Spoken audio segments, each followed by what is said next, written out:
여든을 넘긴 이 늙은이가 오늘은 좀 무거운 이야기를 꺼내려고 합니다. 다른 사람 이야기가 아니에요. 내 이야기입니다. 66세, 40년을 함께 산 남편과 갈라선 사람이 바로 나, 순자예요. 사람들은 그 나이에 무슨 이혼이냐고 했어요. 다 늙어서 자식들 다 키워놓고 이제 와서 뭘 더 바라느냐고. 그런데 나는 그 말을 들을 때마다 속으로 이런 생각을 했습니다.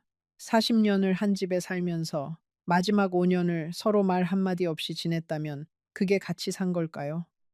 한 지붕 아래 두 사람이 있었지만 그 집은 이미 오래전에 텅 비어 있었어요. 나는 부엌에서 밥을 차리고 남편은 안방에서 텔레비전을 봤습니다.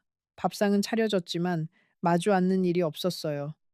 아침에 눈을 떠도 인사가 없고 밤에 불을 꺼도 잘 자라는 말이 없었습니다. 그렇게 5년이었어요. 언니 한 사람이 그때 나한테 물어본 적이 있어요. 어쩌다 그렇게까지 됐냐고.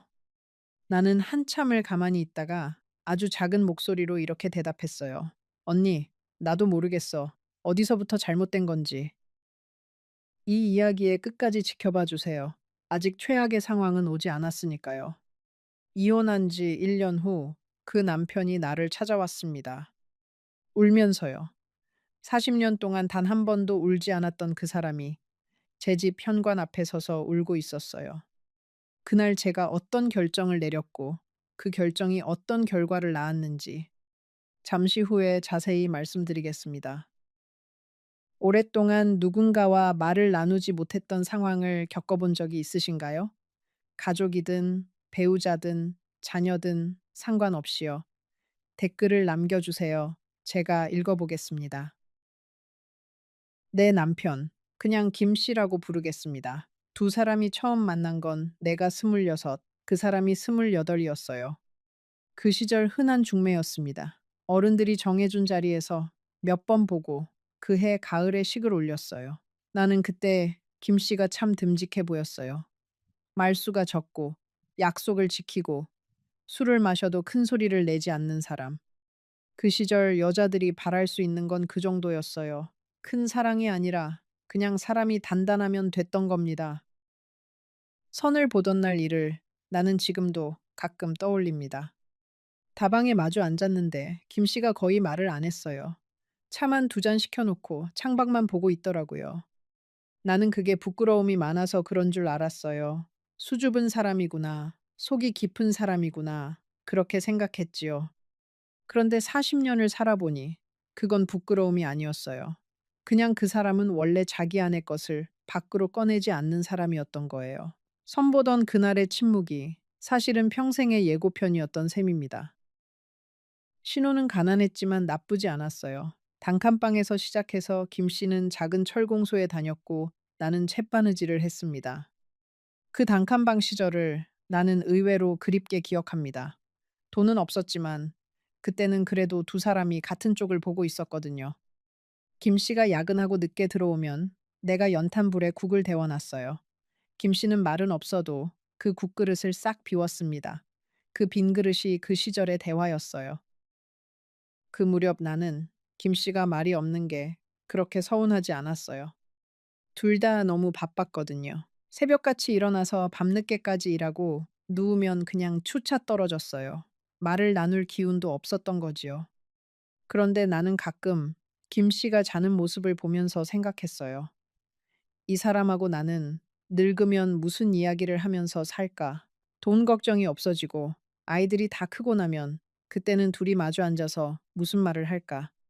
그때는 그게 그냥 막연한 궁금증이었어요. 설마 그 답이 아무 말도 안 한다일 줄은 그때의 나도 몰랐던 거예요. 신혼 때 딱 한 번 내가 김 씨한테 속마음을 물어본 적이 있어요. 결혼하고 얼마 안 됐을 때였어요. 당신은 나랑 결혼한 거 후회 안 해요. 하고요. 김 씨는 한참을 가만히 있다가 그랬어요. 그런 걸 왜 물어? 그게 다였어요. 나는 그때 머쓱해서 더는 못 물었어요. 그런데 40년이 지나고 돌아보니 그게 김 씨라는 사람을 보여주는 첫 장면이었어요. 마음을 묻는 질문 자체를 그 사람은 불편해했던 거예요. 첫 아들이 태어나고 3년 뒤에 딸이 태어났어요. 그렇게 네 식구가 됐습니다. 아이들이 어릴 때 김 씨가 딱 한 번 나한테 다정하게 군 적이 있어요. 네. 둘째 딸이 밤새 열이 펄펄 끓던 날이었어요. 내가 아이를 들쳐업고 발을 동동 구르는데 김 씨가 말없이 외투를 걸치더니 아이를 받아 안았어요. 그러고는 그 밤중에 병원까지 1시간을 걸어갔습니다. 돌아오는 길에 김 씨가 그랬어요. 춥지. 그 한마디였어요. 그런데 나는 그 춥지 한마디를 40년이 지나도록 잊지 못합니다. 그만큼 그런 말이 드물었던 거예요. 문제는 김 씨가 자기 속을 한 번도 내보이지 않는 사람이었다는 거예요. 기쁜 일이 있어도 그저 고개만 끄덕이고 힘든 일이 있어도 혼자 삼켰습니다. 나는 그게 처음엔 어른스러운 거라고 생각했어요. 그런데 10년이 지나고 20년이 지나니까 그게 벽처럼 느껴지더라고요. 회사에서 무슨 일이 있어도 나는 몰랐어요. 한 번은 김 씨가 다니던 철공소가 어려워져서 몇 달치 월급이 밀린 적이 있었어요. 그런데 나는 그걸 한참 뒤에야 알았어요. 김 씨가 말을 안 했거든요. 내가 살림이 빠듯한 걸 이상하게 여겨서 캐물으니까 그제야 좀 밀렸어 하더라고요. 나는 그때 서운한 게 아니라 무서웠어요. 이 사람은 집이 무너져도 나한테 말을 안 하겠구나. 나는 이 사람한테 같이 짐을 지는 사람이 아니라 그냥 모르고 있어야 하는 사람이구나. 그 생각이 들었어요. 아이들이 클 때는 그 벽이 그래도 견딜만 했어요. 자식 키우는 일이 워낙 바빠서 부부 사이의 빈자리를 들여다볼 틈이 없었던 거지요. 운동회, 졸업식, 입학금, 등록금, 그런 것들이 두 사람을 억지로라도 같은 방향을 보게 만들었습니다. 그 시절을 떠올리면 김 씨가 그래도 나쁜 아버지는 아니었어요. 자식들 학비를 한 번도 거른 적이 없었어요. 비가 오나 눈이 오나 일을 나갔고 월급을 받으면 고스란히 나한테 가져다 줬습니다. 그런데 그게 김 씨가 가족을 대하는 방식이었어요. 돈을 벌어다 주는 것, 거기까지가 김 씨가 아는 사랑이었어요. 안아주고 말 걸어주고 같이 웃어주는 건 김 씨의 사전에 없었어요. 나는 그래서 아이들한테 늘 미안했어요. 아버지의 그 빈자리를 나 혼자 다 메우려고 애썼던 거예요. 아이들이 학교에서 상을 받아와도 김 씨는 그래 한마디였어요. 아들이 대학에 붙었다고 했을 때도 김 씨는 신문을 보다가 고개만 끄덕였어요. 내가 옆에서 펄쩍펄쩍 뛰는데 김 씨는 그저 잘 됐네 하고 말았어요. 나는 그날 밤 이불 속에서 좀 울었어요. 기쁜 일을 같이 기뻐해 줄 사람이 없다는 게 그렇게 외로운 일인 줄 그때 알았습니다. 좋은 일도 혼자 기뻐하고 힘든 일도 혼자 사귀고 나는 결혼을 했는데도 모든 걸 혼자 감당하고 있었어요. 아들 대학 등록금을 마련하던 해에는 두 사람이 정말 열심히 살았어요. 김 씨는 주말에도 일을 나갔고 나는 시장에서 반찬 장사를 시작했습니다. 새벽에 같이 일어나서 김 씨는 일터로 가고 나는 시장으로 갔어요. 저녁에 둘 다 녹초가 되어 들어와도 그때는 그래도 할 말이 있었어요. 오늘 얼마 벌었네. 아들 책값이 또 들어가네. 돈 이야기, 자식 이야기. 그게 대화의 전부였지만 그래도 그건 대화였어요. 두 사람을 이어주는 끈이 있었던 겁니다. 내가 시장에서 반찬 장사를 하던 그 몇 년이 어쩌면 우리 두 사람한테는 제일 나은 시절이었는지도 몰라요. 김 씨가 가끔 시장에 들러서 내 좌판을 봐주고 갔거든요. 무거운 짐을 같이 옮겨주기도 하고 추운 날엔 따뜻한 음료를 사다 주기도 했어요. 말은 여전히 없었지만 그때는 그 무언의 손길이 그래도 있었어요. 그 시절을 떠올리면 그래도 그때는 우리가 부부였지 싶어요. 같이 등에 짐을 지고 있을 때는 두 사람이 그래도 한 팀이었어요. 문제는 그 짐을 다 내려놓고 난 다음이었습니다. 그런데 자식들이 하나둘 집을 떠나면서 그 끈이 하나씩 끊어졌어요. 아들이 결혼해서 나가고 딸이 직장 따라 멀리 가고 어느 날 내가 거실에 앉아 있는데 집안이 너무 조용해서 시계 소리만 들리더라고요. 그때 옆에 김 씨가 있었는데도 혼자 있는 것 같았어요. 자식이라는 끈이 사라지고 나니까 두 사람한테는 할 말이 없었어요. 등록금 이야기도 끝났고 운동회도 졸업식도 다 끝났어요. 남은 건 두 사람뿐인데 두 사람은 서로한테 무슨 말을 해야 하는지를 몰랐습니다. 40년을 같이 살았는데 정작 둘만 남으니까 낯선 사람 같았어요. 나는 그게 제일 무서웠어요. 평생을 같이 산 사람이 낯설다는 게. 그 무렵 내가 김 씨한테 몇 번 다가가 본 적이 있어요. 같이 바람이라도 쐬러 가자고, 동네 뒷산에라도 올라가 보자고. 김 씨는 그때마다 귀찮아 한마디로 잘랐어요. 텔레비전 앞을 떠나지 않았어요. 내가 무슨 말을 붙여도 화면에서 눈을 떼지 않은 채로 대답했습니다. 그러다 보니 나도 지쳤어요. 다가가서 거절당하는 일이 반복되니까 나중엔 다가갈 마음이 안 생기더라고요. 사람 마음이라는 게 자꾸 문을 두드려도 안 열리면 결국 손을 내리게 되잖아요. 결정적인 다툼은 내가 예순한 살 되던 해에 있었습니다. 사실 그게 무슨 대단한 일도 아니었어요. 시작은 정말 사소했습니다. 그 해 가을, 우리 친정 어머니가 많이 편찮으셨어요. 나는 한 달 가까이 친정에 가서 어머니를 돌봤습니다. 친정 어머니는 그때 거동을 거의 못 하셨어요.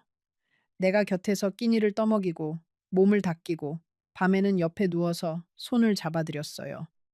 나도 그때 예순이 넘은 나이였어요. 노인이 노인을 간병하는 거였지요. 몸도 힘들었지만 마음이 더 힘들었어요. 어머니가 점점 나빠지시는 걸 매일 지켜봐야 했으니까요.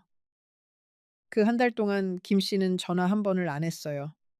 밥은 어떻게 먹는지, 어머니는 좀 어떠신지 한마디도 묻지 않았습니다. 나는 그 한 달 동안 밤마다 휴대폰을 들여다봤어요. 혹시 김 씨한테 연락이 오지 않았을까 하고 화면은 늘 비어 있었어요. 한 번은 내가 먼저 전화를 걸었어요. 별말은 아니고 그냥 밥은 챙겨 먹어요? 하고 물었지요. 김 씨는 하고는 할 말 없으면 끊으라는 듯이 가만히 있었어요.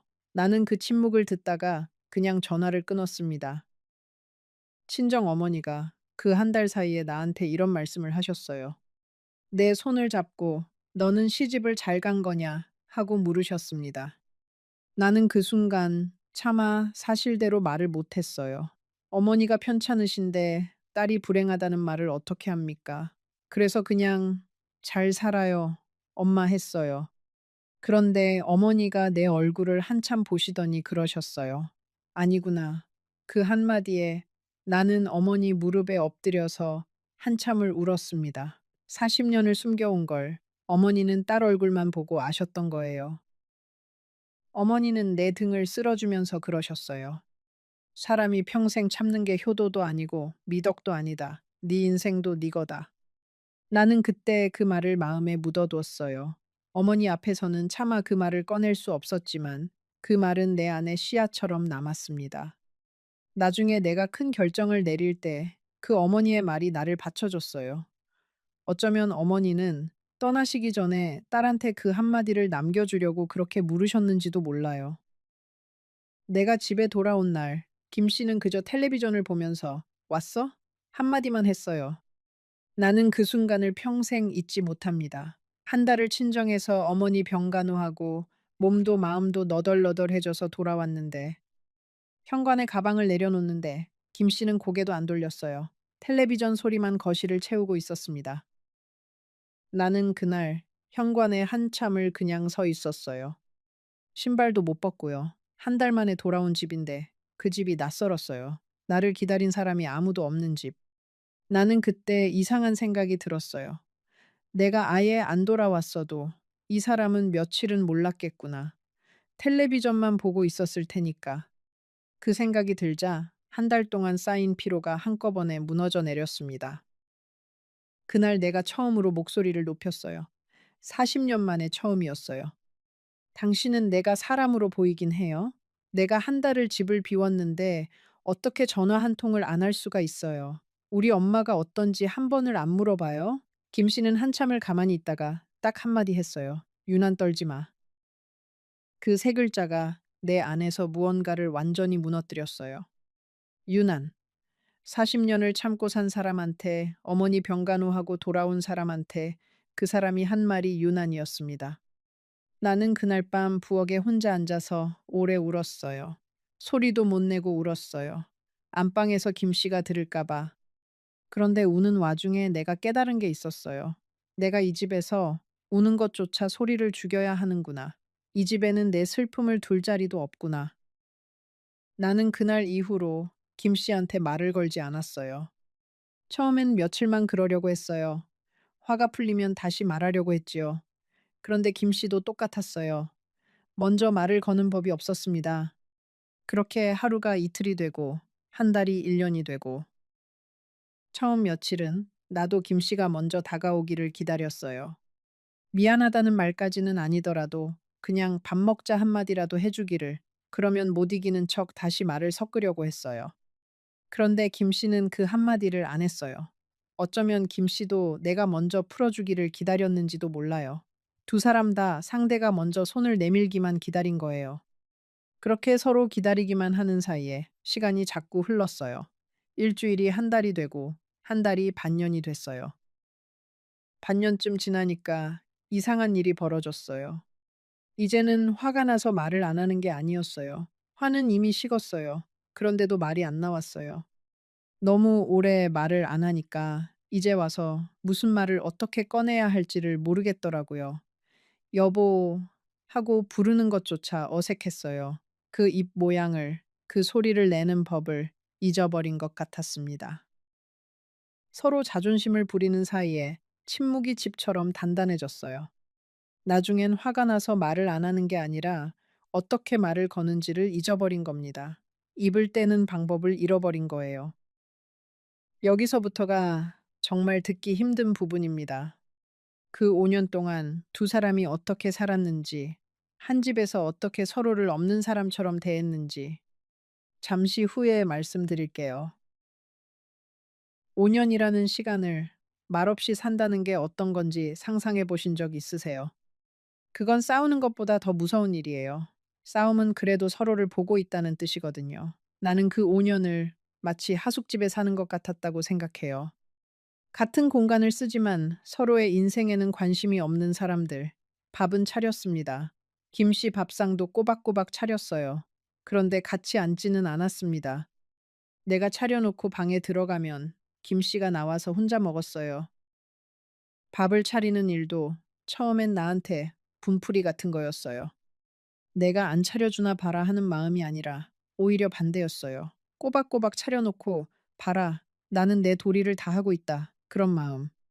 그런데 그것도 일이 연하다 보니까 분풀이도 아니고 도리도 아니고 그냥 습관이 됐어요. 살아있는 사람한테 밥을 주는 게 아니라 빈방에 그릇을 놓아두는 것 같았어요. 빨래도 했습니다. 김씨 옷도 똑같이 빨아서 개어 놓았어요. 그런데 그걸 건네주지는 않았습니다.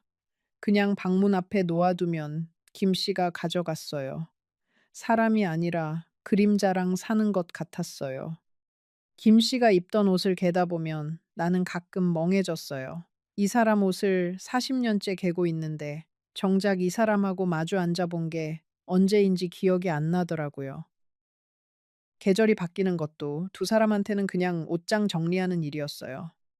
여름이 가면 내가 김씨의 겨울옷을 꺼내놓고 겨울이 가면 다시 여름옷을 꺼내놓고 40년을 같이 살면서 계절이 바뀔 때 날이 추워졌네. 한마디 나눌 사이가 못 됐어요. 나는 그게 가끔 사무치게 서러웠어요. 같이 사계절을 40번이나 보냈는데 그 사계절에 대해 나눈 말이 없다는 게요. 봄꽃이 펴도 같이 보러 가자는 말이 없고 첫눈이 와도 창밖을 같이 보는 일이 없었어요. 자연은 계속 바뀌는데 그 집안의 풍경만 늘 똑같았어요. 집안에서 두 사람은 서로를 피하는 동선이 따로 있었어요. 내가 부엌에 있으면 김 씨는 안방에 있고 김 씨가 거실에 나오면 나는 방으로 들어갔어요. 화장실 앞에서 어쩌다 마주치면 둘 다 눈을 피했어요. 한 집에 살면서 두 사람이 동시에 같은 방에 있는 시간이 하루에 몇 분이나 됐을까요? 이웃들은 그 사정을 몰랐어요. 밖에서 보기엔 우리는 그냥 조용한 노부부였어요. 같이 장을 보러 나가는 일은 없었지만 동네 사람들은 그게 그저 무뚝뚝한 영감 탓이려니 했어요. 나는 그게 또 힘들었어요. 아무도 모르니까 어디 가서 하소연을 할 수도 없었어요. 우리 부부는 5년째 말을 안 해요. 이런 말을 누구한테 합니까? 그래서 나는 그 5년을 속으로만 알았어요. 겉으로는 멀쩡한 척, 속으로는 무너지면서요. 그 이중 생활이 사람을 제일 지치게 했어요. 가끔은 나도 먼저 말을 걸어볼까 생각했어요. 김 씨가 텔레비전을 보고 있을 때 등 뒤에 서서 여보 하고 불러볼까? 그 한마디면 될 것 같았어요. 그런데 막상 입을 떼려고 하면 목이 막혔어요. 만약에 김 씨가 또 유난 떨지 마 하면 어쩌나. 그 생각이 내 발목을 잡았어요. 한 번 더 거절당하면 그때는 정말 다시는 못 일어설 것 같았어요.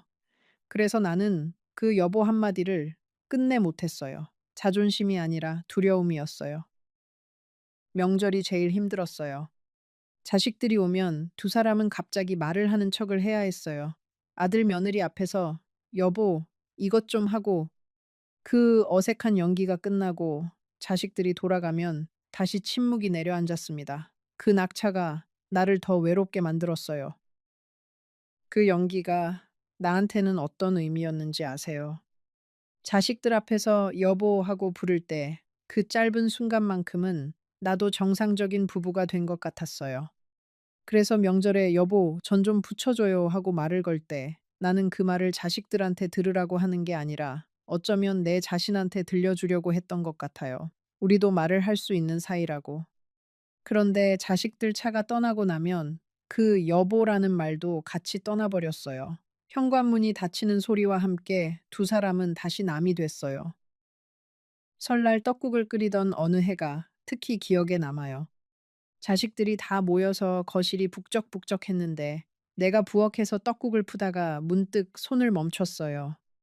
이 떡국을 나는 누구를 위해서 끓이고 있나? 자식들을 위해서? 그러면 김씨 몫의 떡국은? 그건 누구를 위한 거지? 나는 김씨 그릇에 떡국을 푸면서 이 사람하고 나는 같은 상에서 밥을 먹는데도 남이구나 하는 생각에 잠깐 멍해졌어요. 떡국이 식는 줄도 모르고요. 두 사람 사이엔 말 대신 쪽지가 오간 적도 있어요. 꼭 전해야 할 일이 있으면요. 관리비 냈다. 아들이 다녀갔다. 병원 예약이 언제다. 식탁 위에 쪽지를 놓아두면 상대가 보고 또 답을 쪽지로 남겼어요. 한 집에 살면서 같은 식탁을 쓰면서 두 사람은 편지를 주고받은 거예요. 나는 그 쪽지들을 한동안 버리지 못하고 모아뒀어요. 왜 그랬는지는 나도 모르겠어요. 어쩌면 그게 두 사람 사이에 남은 유일한 대화의 흔적이어서 그랬는지도 몰라요. 생일도 그냥 지나갔어요. 내 생일에 김 씨는 아무 말이 없었고, 김 씨 생일에 나도 미역국을 끓이지 않았어요. 처음 그렇게 생일을 그냥 넘긴 날, 나는 좀 슬펐어요. 그런데 두 번째 해부터는 슬프지도 않더라고요. 무뎌진 거예요. 사람이 무서운 게 그렇게 무뎌져요. 아픈 게 계속되면 나중엔 아픈 줄도 모르게 돼요. 나는 그 무뎌짐이 어떤 면에서는 제일 무서운 거였다고 생각해요. 슬픔조차 느끼지 못하게 되는 거니까요. 한 번은 내가 몸살이 심하게 나서 며칠을 알아누운 적이 있어요. 열이 펄펄 끓는데 김 씨한테 말을 못했어요. 어떻게 말을 꺼내야 할지 몰라서요. 그냥 방에 누워서 끙끙 앓았어요. 김 씨는 내가 며칠째 부엌에 안 나오는 걸 봤을 텐데도 방문을 열어보지 않았어요. 나는 그때 생각했어요. 내가 이 집에서 앓고 있는데 그 사실을 아는 사람이 아무도 없구나. 바로 옆방에 사람이 있는데도 그게 혼자 사는 것보다 더 외로웠어요. 그 며칠 동안 나는 부엌에서 무슨 소리가 나는지 귀를 기울였어요. 김 씨가 끼니를 어떻게 해결하는지 궁금했거든요. 그런데 부엌은 조용했어요. 나중에 알고 보니 그 며칠 동안 김 씨는 라면만 끓여 먹었더라고요. 싱크대에 라면 봉지가 쌓여 있는 걸 내가 일어나서야 봤어요. 그 봉지들을 정리하면서 나는 묘한 감정이 들었어요. 내가 며칠 앓는 사이에 이 사람도 자기 나름으로 어려웠겠구나 싶기도 하고. 그런데도 방문 한 번을 안 두드린 그 마음이 다시 미워지기도 하고 두 감정이 같이 있었어요. 집안일 중에서도 김 씨하고 부딪히지 않으려고 시간을 맞추는 일이 제일 신경 쓰였어요. 김 씨가 아침에 화장실 쓰는 시간이 보통 7시쯤이었거든요. 나는 그 시간을 피해서 6시 반에 일어나거나 8시까지 미뤘어요. 저녁에 텔레비전을 보고 싶을 때도 마찬가지였어요. 김 씨가 거실에 있을 때는 나는 작은 방에서 라디오 소리를 죽이고 들었어요. 한 집에 살면서 이렇게까지 동선을 짜며 살아야 한다는 게 어떨 때는 우습기까지 했어요. 차라리 따로 살면 이런 신경은 안 쓸 텐데. 그 생각이 그때부터 조금씩 자라났던 것 같아요. 가끔 누가 집에 방문할 일이 생기면 그날은 또 다른 일이 시작됐어요. 보험 아주머니라든가 동네 통장님이라든가 그 짧은 시간만큼은 두 사람이 다시 말을 하는 척을 해야 했거든요. 손님이 가고 나면 그 흉내낸 말투의 여운이 한참을 갔어요. 방금 전까지 여보, 차 좀 하던 사람이 다시 입을 닫는 모습을 보면 나는 내가 무슨 연극을 하고 있나 싶었어요. 그 연극이 어느 순간부터는 보는 사람도 없는데 혼자 하는 것 같았어요. 누가 보는 것도 아닌데 우리는 왜 이 연극을 계속하고 있나? 그렇게 며칠을 앓고 일어난 날 나는 거울을 봤어요. 충숙해진 내 얼굴을 보면서 나는 처음으로 또렷하게 생각했어요. 나는 지금 살아있는 게 아니라 그냥 시간을 보내고 있구나. 하루하루가 그냥 지나가는 거였어요. 기다리는 것도 없고 설레는 것도 없고 같이 웃을 사람도 없고 그냥 아침이 오면 밥을 차리고 밤이 오면 불을 끄고 나는 그 거울 앞에서 내 인생이 너무 아깝다는 생각을 했어요. 아직 끝나지 않았는데 이미 끝난 것처럼 살고 있는 게요. 명절날 저녁, 자식들 차가 골목을 빠져나가는 소리가 들리면 나는 가슴이 철렁했어요. 이제 또 그 침묵으로 돌아가는구나. 몇 시간 전까지 여보 소리가 오가던 집이 다시 무덤처럼 조용해지는 거예요. 그래서 나는 명절이 다가오는 게 반갑지가 않았어요. 자식들 보는 건 좋은데 그 뒤에 찾아오는 정막이 무서워서 차라리 처음부터 조용한 게 낫지. 잠깐 시끌벅적했다가 다시 조용해지는 게 더 견디기 어려웠어요. 한 번은 내가 한밤중에 가슴이 답답해서 깬 적이 있어요. 숨이 잘 안 쉬어지고 식은땀이 났어요. 무서웠어요. 이러다 무슨 일 나는 거 아닌가 싶어서.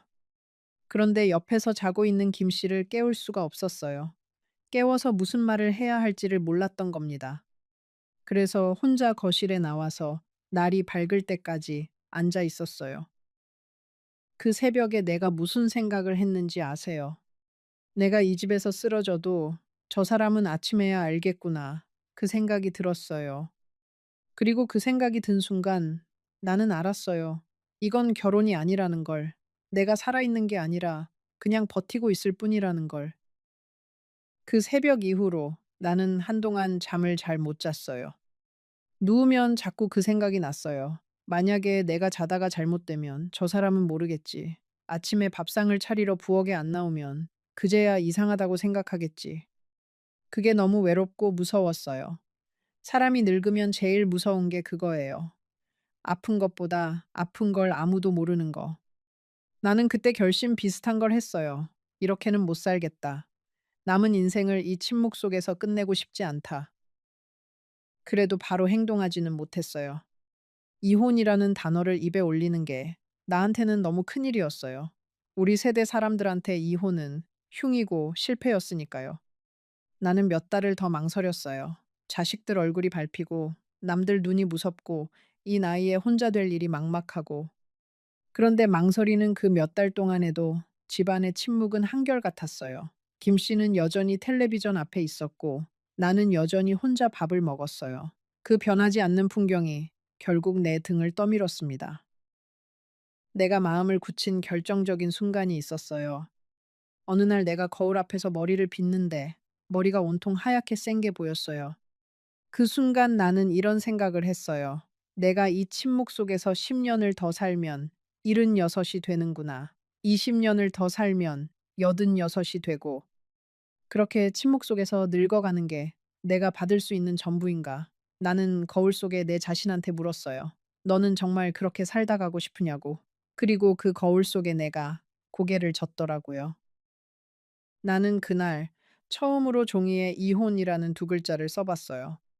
서예 연습지에다가요. 손이 떨려서 글씨가 비뚤어졌어요. 그런데 그 두 글자를 써놓고 한참을 보고 있으니까 무섭기만 하던 그 단어가 조금씩 다르게 보이더라고요.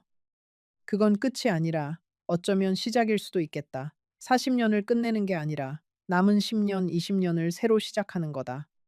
나는 그 종이를 한참 보다가 곱게 접어서 서랍에 넣었어요.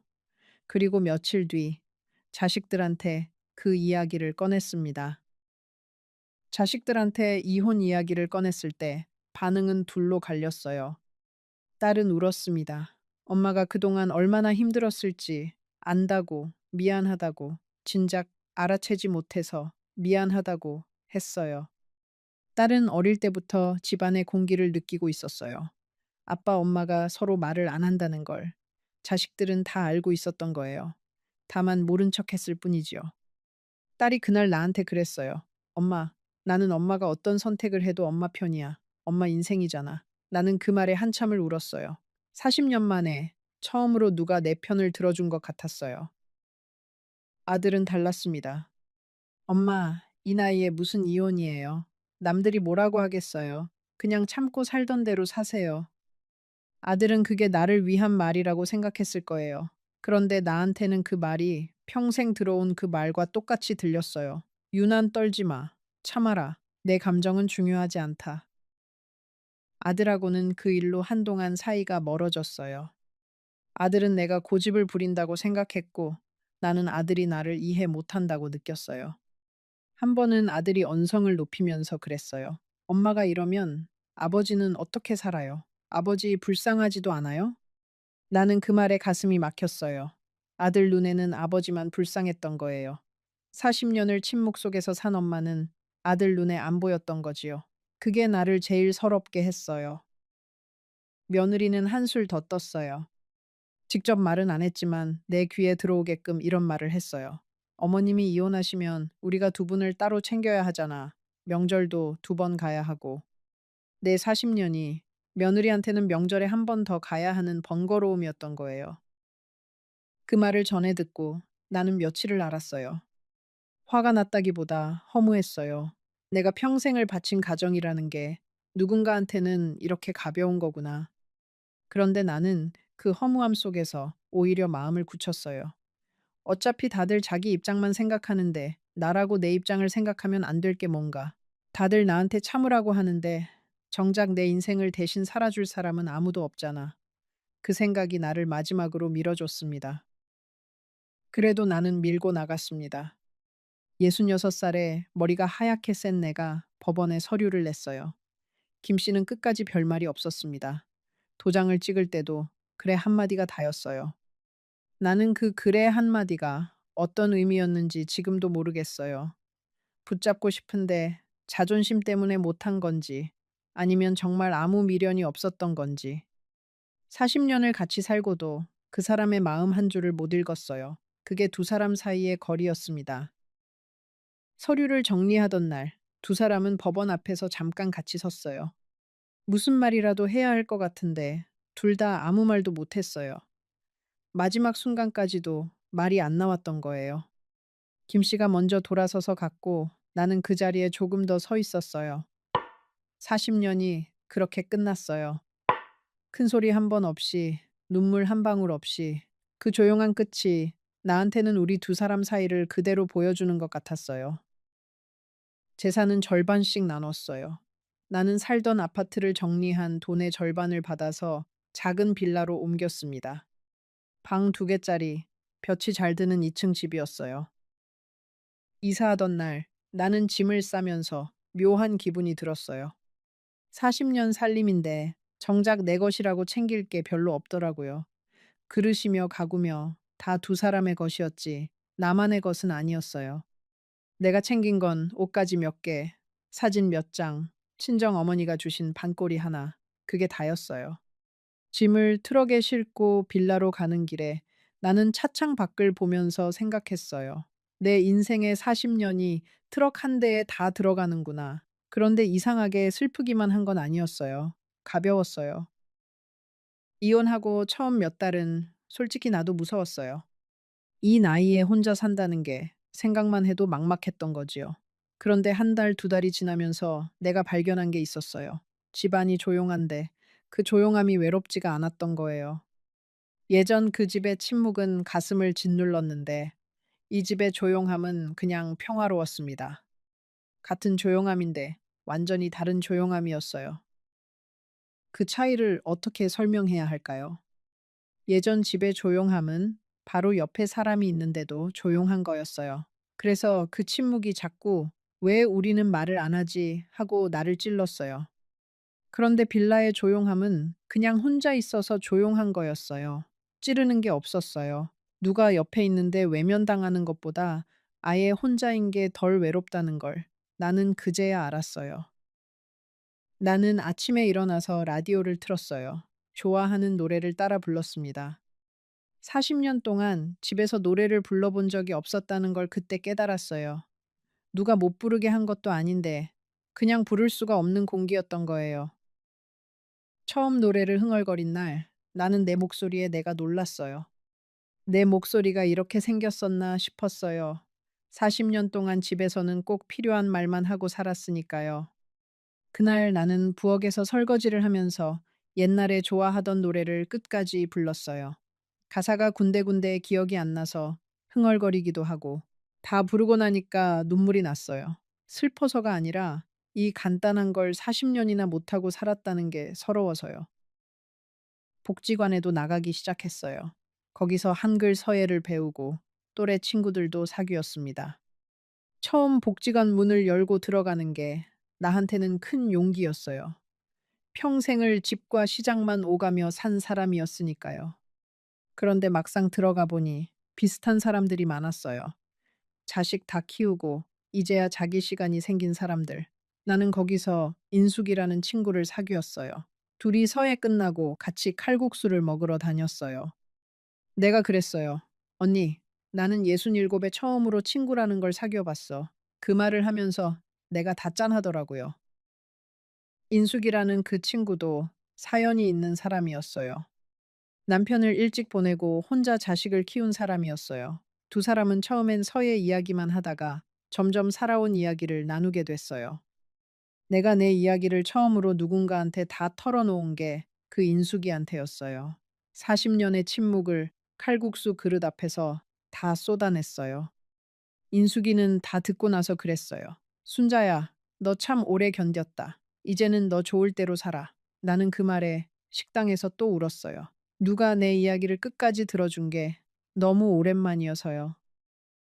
나는 그 무렵 혼자 사는데 필요한 작은 기술들을 하나씩 익혔어요.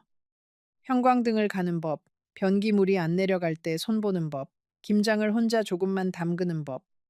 40년을 살림만 했는데도 정작 집을 책임지는 일은 김씨 몫이라고 여겨온 것들이 있었어요. 그런 걸 하나씩 내 손으로 해보면서 나는 묘한 자신감이 생겼어요. 나도 혼자 살 수 있는 사람이구나. 누가 없으면 안 되는 사람이 아니라 혼자서도 멀쩡히 사라지는 사람이구나. 그 발견이 나한테는 늦게 받은 선물 같았어요. 서예를 배우면서 나는 내 이름 석자를 정성껏 쓰는 법을 익혔어요. 선생님이 그랬어요. 어르신, 글씨에 사람이 보여요. 하고 나는 그 말이 그렇게 좋았어요. 40년 동안 나는 누군가의 아내였고, 누군가의 엄마였고, 누군가의 며느리였어요. 순자라는 이름 석자로 불린 적이 거의 없었어요. 네. 그런데 서예지 위에 내 이름을 쓰면서 나는 비로소 내 이름을 되찾는 기분이 들었어요. 내가 쓴 서예 작품 중에 복지관 전시회에 걸린 게 하나 있었어요. 나는 그날 딸을 데리고 가서 그 작품을 보여줬어요. 벽에 내 이름이 적힌 작품이 걸려 있는 걸 한참을 바라봤어요. 딸이 사진을 찍어주는데 내가 그랬어요. 엄마 이름이 이렇게 어디 걸려본 게 평생 처음이다. 별것 아닌 것 같지요. 그런데 누군가한테는 자기 이름이 세상에 한 번 걸리는 그 일이 70평생 처음 있는 일일 수도 있어요. 나한테는 그게 그랬어요. 저녁이 되면 나는 가끔 외롭기도 했어요. 그건 솔직히 말씀드려야겠어요. 혼자 사는 게 마냥 좋기만 했던 건 아니에요. 어두워지고 나서 빈집에 혼자 있으면 마음 한구석이 허전했어요. 그런데 나는 그 외로움하고 예전 그 집의 외로움을 구별할 줄 알게 됐어요. 예전의 외로움은 내가 무가치하다는 느낌이었고, 지금의 외로움은 그냥 혼자 있다는 느낌이었어요. 앞의 것은 사람을 갉아먹는데 뒤의 것은 견딜만 했어요. 나는 그 차이를 직접 두 가지를 다 살아보고 나서야 알았습니다. 일주일에 한 번은 딸이 와서 같이 점심을 먹었어요. 나는 그때 처음으로 내 인생이 내 것 같다고 느꼈어요. 딸은 올 때마다 내가 조금씩 달라지는 걸 봤어요. 얼굴빛이 밝아지고, 말이 많아지고, 웃음이 늘었어요. 한 번은 딸이 그랬어요. 엄마, 나는 엄마가 이렇게 웃는 거 처음 봐. 나도 그 말을 듣고 생각해 보니 정말 그렇더라고요. 사진첩을 뒤져봐도 환하게 웃는 사진이 거의 없었어요. 아들하고도 그 1년 사이에 조금씩 사이가 풀렸어요. 처음엔 서먹했지만 아들도 시간이 지나면서 엄마가 달라진 걸 봤거든요. 한 번은 아들이 내 빌라에 와서 라디오를 틀어놓고 콧노래를 부르는 엄마를 봤어요. 아들이 가만히 보다가 그랬어요. 엄마, 그 집에 있을 때보다 지금이 나아 보여요. 나는 그 말이 고마웠어요. 아들이 드디어 엄마의 선택을 조금은 이해하기 시작한 거니까요. 자식이 부모 마음을 이해하는 데는 가끔 이렇게 시간이 필요해요. 그렇게 1년이 흘렀어요. 내가 67이 되던 해, 가을이었습니다. 그날 나는 복지관에서 서예를 마치고 집에 돌아오는 길이었어요. 빌라 앞에 누가 서 있었습니다. 멀리서는 누군지 몰랐어요. 가까이 가서 보니 김 씨였습니다. 김 씨가 내가 사는 빌라 앞에 서 있었어요. 1년 동안 한 번도 연락이 없던 사람이 어떻게 주소를 알았는지 아마 아들한테 물었겠지요. 나는 그 자리에 멈춰 섰습니다. 가슴이 철렁 내려앉았어요. 그런데 김 씨의 얼굴을 본 순간 나는 더 놀랐어요. 김 씨가 울고 있었어요. 40년을 함께 살면서 단 한 번도 눈물을 본 적이 없는 사람이, 그 단단하던 사람이, 이른이 다 된 노인이 빌라 현관 앞에 서서 어깨를 들썩이고 있었습니다. 나는 그 모습을 보고 한참을 그 자리에 서 있었어요. 40년을 살면서 김 씨가 우는 걸 한 번도 못 봤어요. 아이들이 태어났을 때도, 친정 부모상을 당했을 때도 김 씨는 눈물이 없었어요. 나는 그래서 김 씨가 눈물이 없는 사람인 줄 알았어요. 그런데 그 사람이 빌라 앞에서 울고 있었어요. 나는 무슨 일이 났나, 자식들한테 무슨 일이 생겼나, 별 생각이 다 들었어요. 그날 김 씨가 왜 찾아왔는지, 그리고 내가 그 앞에서 무슨 말을 했는지, 이 이야기의 가장 중요한 부분이에요. 조금만 더 들어주세요. 곧 말씀드릴게요. 나는 김 씨를 집 안으로 들이지 않았어요. 대신 빌라 근처 작은 공원으로 데리고 갔습니다. 거기 벤치에 두 사람이 앉았어요. 40년을 산 부부가 이혼하고 1년 만에 공원 벤치에 나란히 앉은 거예요. 내가 왜 집에 안 들였는지 지금 생각해보면 이래요. 그 빌라는 내가 1년 동안 어렵게 만든 나만의 공간이었어요. 아침마다 노래를 부르고 내 이름을 쓰고 친구를 들이던 곳. 거기에 김 씨를 들이면 그 공간이 다시 예전처럼 될 것 같았어요. 그래서 나는 김 씨를 밖에서 만났습니다. 내가 만든 세계를 지키려고요. 한참을 김 씨는 말을 못했어요. 나도 재촉하지 않았습니다. 그냥 기다렸어요. 그러다 김 씨가 입을 열었습니다. 나 혼자 못 살겠어. I bleed. 그게 첫 마디였어요. 그 말을 듣고 나는 이상하게 마음이 차분했어요. 1년 전 같았으면 그 한마디에 가슴이 무너졌을 텐데 그날은 그렇지 않았어요. 나는 그 1년 사이에 내 두 발로 서는 법을 배웠거든요. 그래서 김 씨의 그 말이 나를 흔들지 못했어요. 나는 그저 김 씨를 가만히 바라봤어요. 40년을 함께 산 사람을 처음 보는 사람처럼요. 나는 가만히 들었습니다. 김 씨가 더듬더듬 이야기를 이어갔어요. 이혼하고 나서 자기가 얼마나 아무것도 할 줄 모르는 사람이었는지 알게 됐다고. 밥을 어떻게 짓는지, 세탁기를 어떻게 돌리는지, 약을 언제 먹어야 하는지 40년 동안 내가 다 해줬던 거라 자기는 하나도 몰랐다고 했어요. 김 씨는 이런 이야기도 했어요. 혼자 살다 보니 며칠씩 아무하고도 말을 안 하는 날이 있더랍니다. 텔레비전을 켜놓는 건 사람 목소리가 그리워서였대요. 밥을 차려 먹는 것도 귀찮아서 그냥 끼니를 거르는 날이 많았답니다. 어느 날은 냉장고를 열었는데 안에 든 게 다 상해 있더래요. 내가 있을 땐 한 번도 본 적 없는 풍경이었어요.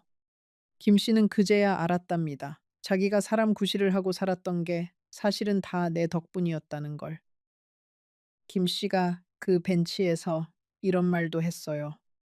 명절에 자식들이 자기 집에 왔다 갔는데 집이 너무 땜하더래요. 아이들이 아버지 이렇게 사세요? 하고 걱정을 하는데 김 씨는 할 말이 없었대요.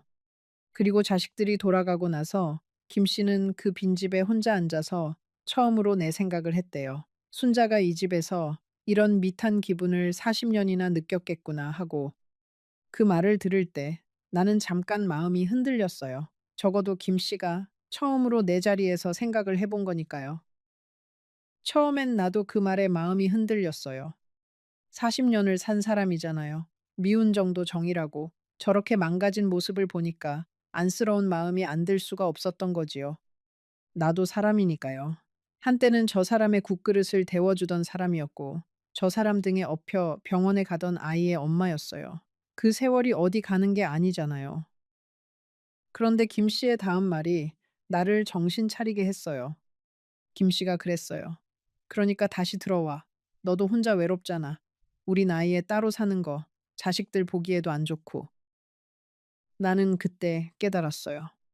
김 씨는 내가 보고 싶어서 온 게 아니었어요. 순자라는 사람이 그리워서 온 게 아니라 밥 해주고 빨래 해주고 약 챙겨주던 그 손이 필요해서 온 거였습니다. 1년 전이랑 똑같았어요. 김 씨한테 나는 여전히 사람이 아니라 집안일을 해주는 누군가였던 거예요. 나는 그 말을 듣는 순간 마음속에서 흔들리던 게 딱 멈췄어요. 김 씨는 내가 잘못했다는 말도 네가 보고 싶었다는 말도 안 했어요. 김 씨가 한 말은 들어와라였어요. 자기가 불편하니까 그 불편을 내가 와서 해결해 달라는 거였어요. 40년 동안 그래 왔던 것처럼요. 그리고 나는 한 가지를 더 또렷하게 봤어요. 김 씨가 말한 그 이유들 중에 순자가 없었어요. 너도 외롭잖아. 자식들 보기 안 좋잖아. 나는 불편하잖아. 전부 다 내가 돌아와야 할 이유였는데 정작 내가 너를 그리워한다는 말은 한마디도 없었어요. 40년을 같이 살고 1년을 떨어져 있었는데도 김 씨한테는 그 말이 없었어요. 나는 그 빈자리를 똑똑히 봤습니다. 나는 김 씨한테 물었어요. 당신, 내가 보고 싶었어요? 아니면 내가 해주던 게 아쉬운 거예요? 김 씨는 대답을 못했어요. 그 침묵이 답이었습니다. 나는 천천히, 하지만 분명하게 말했어요. 당신이 우는 거 처음 봐요. 40년 만에 처음. 그런데 그 눈물이 나 때문에 흘리는 눈물은 아닌 것 같네요. 당신은 지금 외로운 게 아니에요. 불편한 거예요. 그 둘은 달라요. 나는 거기서 멈추지 않았어요. 평생 못했던 말을 그날 다 했습니다. 어머니 병간호하고 돌아온 날, 유난 떨지 말라던 그 말. 한밤중에 가슴이 답답해서 혼자 거실에 나와 앉아 있던 그 새벽들. 명절마다 자식들 앞에서 하던 그 어색한 연기. 그 모든 걸 나는 처음으로 소리내어 말했어요. 나는 이런 말도 했어요. 당신이 회사 월급이 밀렸을 때도 나한테 말 안 했지요. 나는 그때 알았어요. 당신한테 나는 같이 사는 사람이 아니구나. 당신은 평생 나를 옆에 뒀지만 한 번도 나를 들인 적이 없어요. 마음 안으로요. 나는 40년을 그 문 앞에 서 있었어요. 김 씨는 그 말에 고개를 떨궜어요. 처음으로 내 말을 피하지 않고 들었어요. 김 씨는 듣고만 있었어요. 가끔 그건 미안하다고 했습니다. 그런데 내가 보기에 김 씨는 여전히 잘 모르는 것 같았어요. 자기가 무엇을 미안해해야 하는지를. 그냥 내가 화가 났으니까 화를 풀어주려고 미안하다고 하는 거였어요. 그래도 나는 김 씨가 그날 한 가지는 진심이었다고 믿어요. 그 눈물이요. 김 씨가 흘린 눈물 자체는 거짓이 아니었어요. 다만 그 눈물의 뜻을 김 씨 자신도 잘 몰랐던 거예요. 자기가 무엇을 잃었는지를 1년이 지나서야 어렴풋이 느꼈고, 그런데 그게 무엇인지 정확히는 모르니까 그냥 눈물로 나온 거지요. 나는 그 눈물이 안쓰러웠어요. 그런데 안쓰러운 것과 다시 사는 건 다른 문제였습니다. 해가 기울 때까지 두 사람은 그 벤치에 앉아 있었어요. 마지막에 내가 이렇게 말했어요. 우리 다시 합치지는 못해요. 그건 당신한테도 나한테도 좋은 일이 아니에요. 그런데 당신이 정말 혼자 사는 법을 못 배웠다면 그건 배워야 해요. 이른 애라도. 나한테 다시 기대는 걸로 해결할 일이 아니에요. 대신 자식들 일로 만나야 할 때는 남처럼 굴지 맙시다. 손주 돌잔치에서, 졸업식에서 서로 안부 정도는 물읍시다. 그 정도는 40년 산 사이니까 할 수 있잖아요. 김 씨는 고개를 끄덕였어요. 그리고 일어나서 천천히 걸어갔습니다. 나는 그 뒷모습을 한참 봤어요. 미운 사람이었는데 그날따라 그 뒷모습이 참 작아 보였어요. 측은했어요. 그런데 그 측은함이 다시 합칠 이유는 되지 못했어요.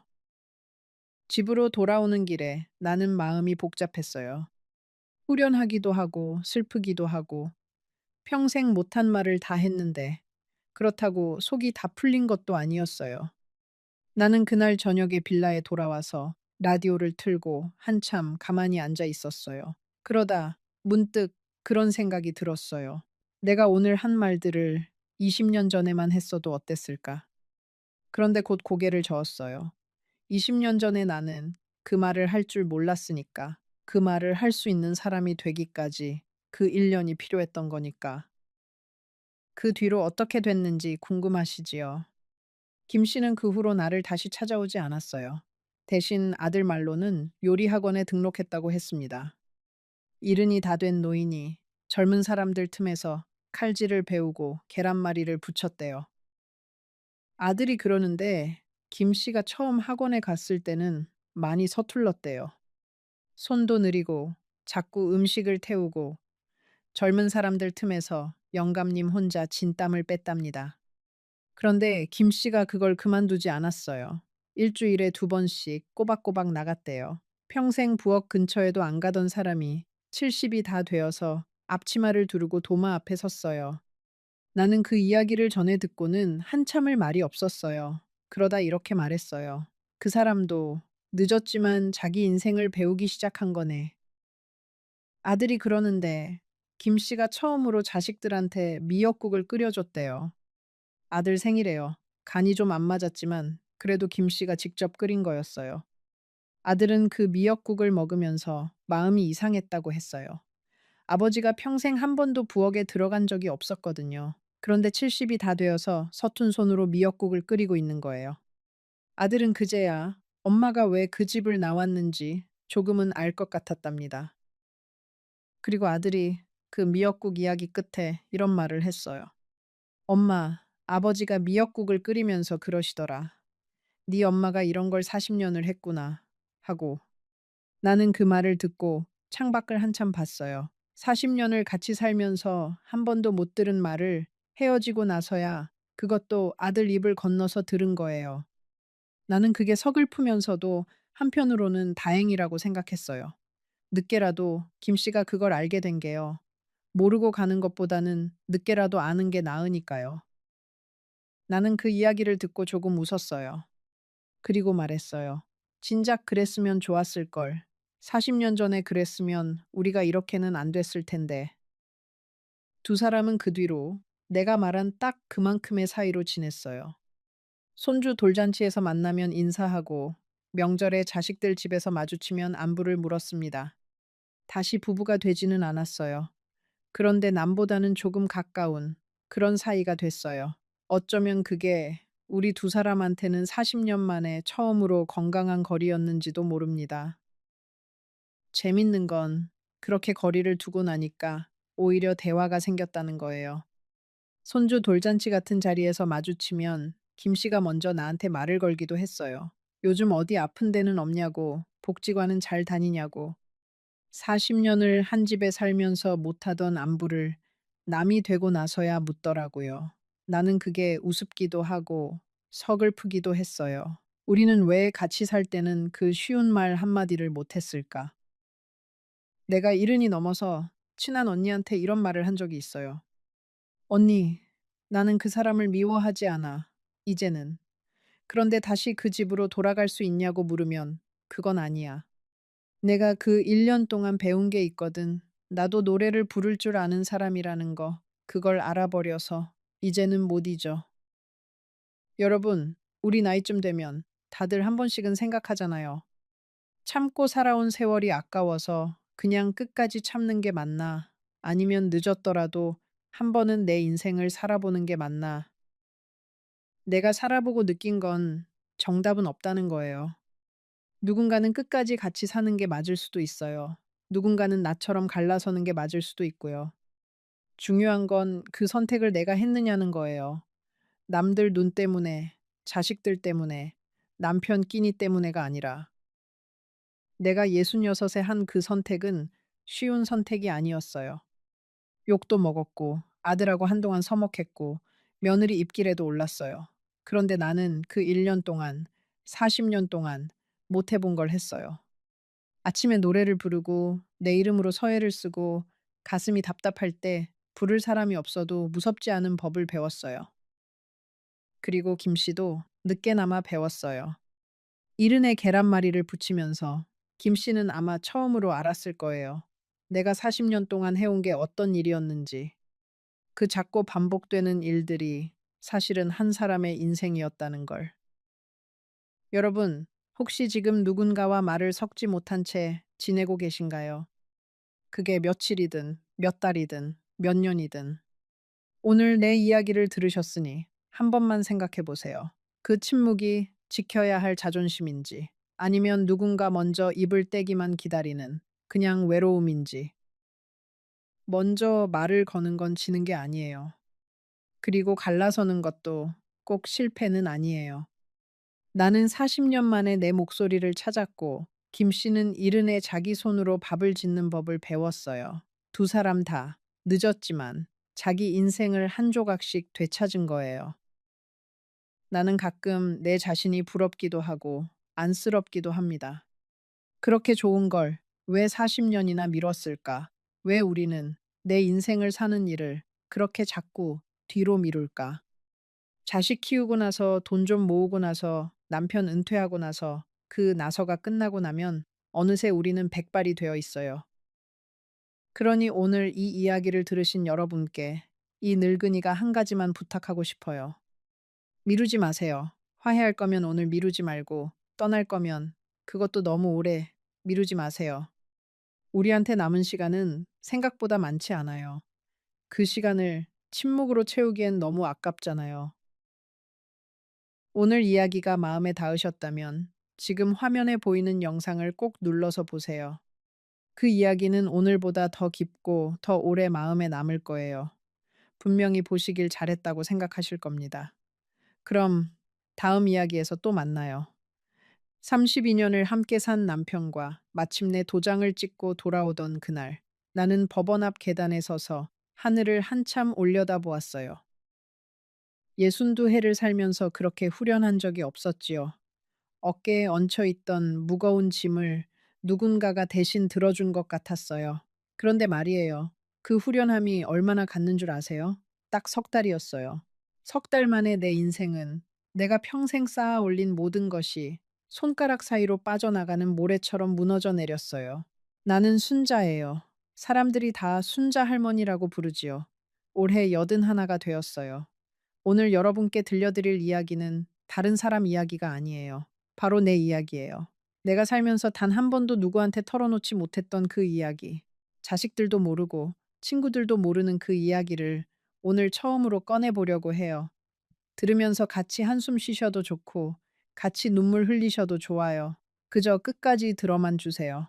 내 남편 정환 씨는 평생 성실하게 일만 한 사람이었어요. 시장에서 청과상을 하면서 두 아들을 대학까지 보냈고 작은 아파트 한 채와 시골의 땅 몇 마지기를 마련했지요. 누가 봐도 부족함 없는 가장이었어요. 그런데 그 사람의 얼굴에는 늘 어두운 그늘이 있었어요. 웃을 때조차 눈은 웃지 않았지요. 그 그늘의 이름이 뭐였는 줄 아세요? 바로 나였어요. 말씀드리기 부끄럽지만 나는 결혼한 첫 해부터 내 즐거움만 솟는 사람이었어요.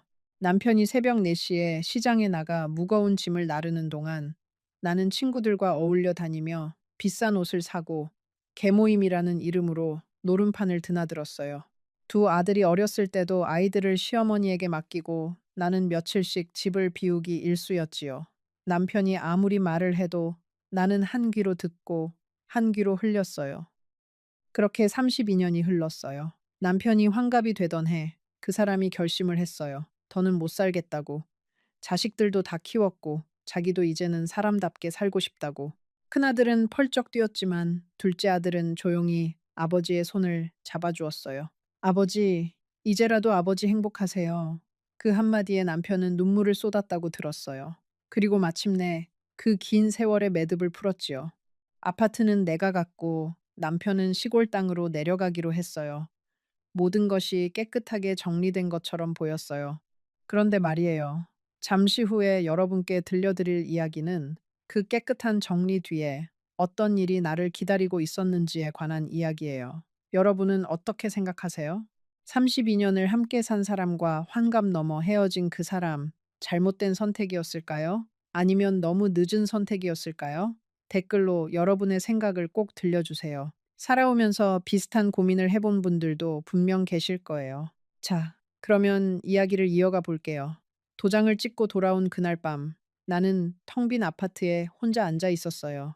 32년 동안 늘 누군가와 함께 있었는데, 처음으로 정말 혼자였지요. 처음에는 그게 너무 좋았어요. 식탁에는 내 마음대로 차린 음식이 놓여 있었고, 거실에는 내가 보고 싶은 텔레비전 프로그램이 흘러나오고 있었어요. 누구의 눈치도 볼 필요가 없었지요. 친구들이 전화를 걸어 이제 자유다 하고 축하해 줬어요. 나는 그날 밤 친구들과 늦게까지 술을 마셨어요. 다음 날, 그 다음 날도 한 달 내내 그렇게 살았어요. 첫 달은 정말 신났어요. 아침에 일어나고 싶을 때 일어났고 자고 싶을 때 잤어요. 친구들과 백화점에 가서 가방을 샀고 노래방에 가서 목이 쉬도록 노래를 불렀어요. 동남아 패키지 여행도 다녀왔지요. 평생 못 가본 곳들이었거든요. 남편은 시장에서 새벽부터 밤까지 일했기 때문에 우리 부부는 함께 여행을 가본 적이 거의 없었어요. 신혼여행으로 갔던 제주도가 마지막이었지요. 그래서 나는 그 32년 어치의 여행을 한꺼번에 만회하려는 듯이 돌아다녔어요. 그런데 둘째 딸부터 이상하게 마음 한구석이 비어가더라고요. 친구들과 노는 것도 처음에는 신났는데 자꾸 같은 이야기를 반복하니까 슬슬 지루해졌어요. 백화점에서 가방을 사도 그때뿐이었고, 노래방에서 노래를 불러도 끝나고 나면 허전했어요. 무엇보다 집에 돌아오면 너무 조용했지요. 32년 동안 늘 시끄러웠던 집이 갑자기 정적에 잠기니까 그게 어찌나 무겁던지요. 텔레비전을 켜놓아도, 음악을 틀어놓아도 그 정적은 사라지지 않았어요. 그러던 어느 날, 큰아들이 전화를 받지 않더라는 거예요. 내가 두세 번 걸어도 받지 않고 어쩌다 받아도 바빠요, 어머니 하고 끊어버렸어요. 처음엔 큰아들이 일이 바쁜가 보다 했지요. 큰아들은 서울에서 작은 사업을 하고 있었거든요. 그런데 일주일이 가고 보름이 가도 연락이 없었어요. 명절도 아닌데 이상하게 마음 한구석이 무거워졌어요. 그러던 어느 날 큰며느리한테 전화가 왔어요. 큰며느리의 목소리는 차가웠어요. 어머님, 죄송한데요. 당분간은 저희 집에 오시지 않으셨으면 좋겠어요. 나는 귀를 의심했어요. 아니, 그게 무슨 말이냐. 아버님이 너무 힘들어 하셔서요. 저희가 아버님 마음을 헤아려야 할 것 같아요. 어머님이 그동안 아버님께 잘못하신 게 한두 가지가 아니잖아요. 저희도 이제는 아버님 편에 서야 할 것 같아요. 나는 한참 동안 말을 잇지 못했어요. 잘못이라고? 그건 우리 부부 사이의 일이지. 자식들이 끼어들 일이 아니지 않냐고. 그런데 그 말을 차마 입 밖에 내지 못했어요. 전화를 끊고 나서 나는 한참을 거실에 앉아 있었어요. 큰 며느리의 그 한마디 한마디가 머릿속에서 빙빙 돌았지요. 어머님이 그동안 아버님께 잘못하신 게 한두 가지가 아니잖아요. 그 말이 가시처럼 가슴에 박혔어요. 나는 큰 며느리를 친딸처럼 여겨왔어요. 결혼식 날에도 친정어머니보다 더 흐뭇하게 큰 며느리를 바라봤었지요. 첫 손주를 낳았을 때는 한 달 내내 매일같이 산후조리원에 들렀어요. 그런 큰 며느리가 어쩌다 이렇게 차갑게 변했을까요? 가슴이 먹먹해졌어요. 그날 밤 나는 거실 소파에 앉아 한참을 울었어요. 큰아들이 어렸을 때부터 아빠를 유난히 따랐던 건 사실이었어요. 내가 아무리 챙겨주려고 해도 큰아들은 늘 아빠가 먼저였지요. 시장에서 일하고 들어온 아빠의 손을 씻겨주는 것도 큰아들이었고, 아빠가 늦게 들어오면 현관에서 기다리는 것도 큰아들이었어요. 어렸을 때부터 큰아들의 눈에 나는 집을 자꾸 비우는 엄마였지요. 그게 자라면서 더 굳어졌나 봐요. 내가 환갑 잔치도 못 치르고 도장을 찍던 그날, 큰아들의 눈빛이 어땠는지 나는 지금도 기억하고 있어요. 차가웠어요. 아주 차가웠지요. 큰아들이 초등학교에 다닐 때였어요. 학교에서 우리 아버지라는 글짓기 대회가 있었지요. 큰아들은 거기서 상을 받아왔어요.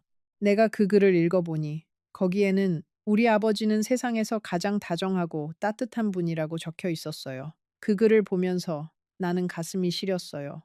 큰아들이 마음속에 그려놓은 아버지는 누구보다 위대한 사람이었어요. 그리고 그 글 한 구석에는 어머니에 대한 이야기는 한 줄도 없었지요. 그때 나는 알아차렸어야 했어요. 내가 자식 마음 한구석에서 이미 지워지고 있다는 것을. 그런데 나는 그 글을 읽고도 별 생각 없이 그냥 넘겼어요. 아이가 글재주가 있구나. 정도로요. 그게 결국 이런 결과를 낳을 줄은 그때는 정말 몰랐지요. 그런데 그게 끝이 아니었어요. 며칠 뒤, 내가 은행에 갔다가 깜짝 놀랄 일을 겪었어요. 통장에서 돈이 빠져나가고 있었던 거예요. 내 명의로 된 통장에서 내가 쓰지도 않은 돈이 매주 일정한 금액으로 인출되고 있었어요. 손이 떨렸어요. 은행 직원이 말하기를 인터넷 뱅킹으로 자동이체가 걸려 있다고 했어요. 나는 인터넷 뱅킹이 뭔지도 잘 모르는 사람이었어요. 평생 통장 하나로 살아온 사람이었거든요. 은행 창구의 젊은 직원은 친절하게 설명해 주었어요. 매주 화요일마다 일정한 금액이 다른 계좌로 이체되고 있다고요. 그 다른 계좌가 누구의 것이냐고 내가 물었지만 개인정보라 알려드릴 수 없다고 했어요. 나는 그 자리에 한참 동안 서 있었어요.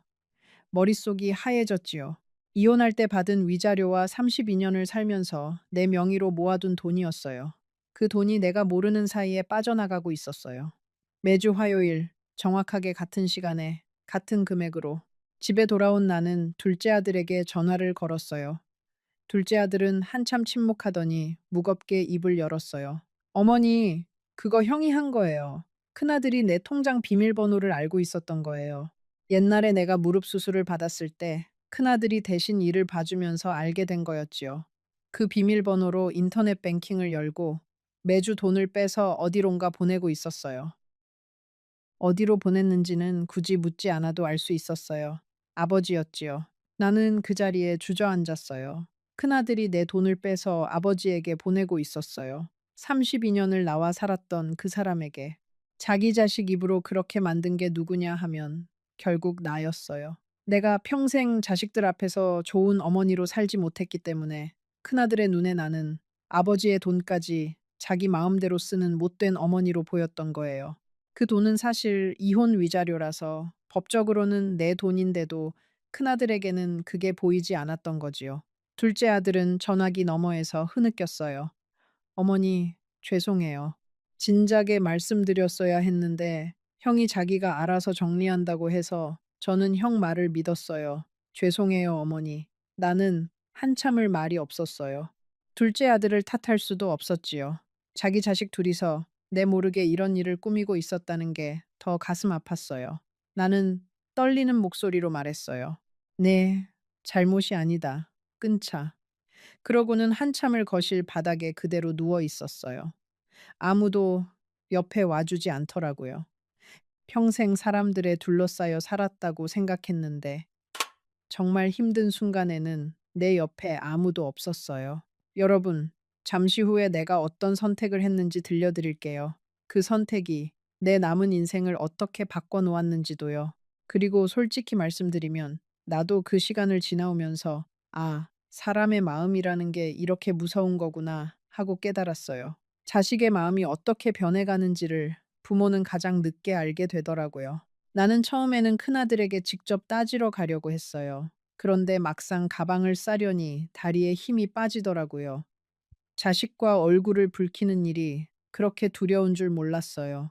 평생 친구들 모임에서는 늘 큰 소리치고 살았던 사람이 정작 자기 자식 앞에서는 한없이 작아지더라는 거예요. 그래서 나는 일단 은행에 가서 통장의 비밀번호부터 바꿨어요. 인터넷 뱅킹도 해지했지요. 그것만으로도 손이 얼마나 떨렸는지 몰라요. 은행을 나오면서 나는 길가의 벤치에 앉아 한참을 쉬었어요. 봄볕이 따뜻한 오후였지요. 길 건너편에서 초등학생들이 떠들며 학교에서 돌아오고 있었어요. 그 아이들을 보면서 나는 우리 두 아들의 어렸을 적 모습이 떠올랐어요. 큰아들이 손을 잡고 어디 가자고 졸랐던 그 시절. 둘째 아들이 책가방을 메고 엄마 다녀올게요 하고 인사하던 그 시절. 그때만 해도 나는 세상이 다 내 손 안에 있는 것 같았어요.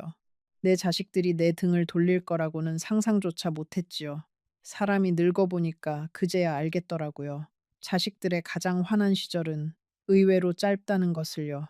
비밀번호를 바꾼 그날 밤 큰아들에게서 전화가 왔어요. 그런데 그 전화의 목소리가 어찌나 차가웠는지요. 어머니, 통장 비밀번호 왜 바꾸셨어요? 나는 한참 동안 말이 안 나왔어요. 내 통장의 비밀번호를 바꿨다고 자식에게 추궁을 당하는 그 기분, 여러분 짐작이 가시나요? 나는 떨리는 목소리로 말했어요. 네가 내 돈을 빼서 어디다 썼냐? 큰아들은 잠시 침묵하더니 한숨을 푹 쉬며 말했어요.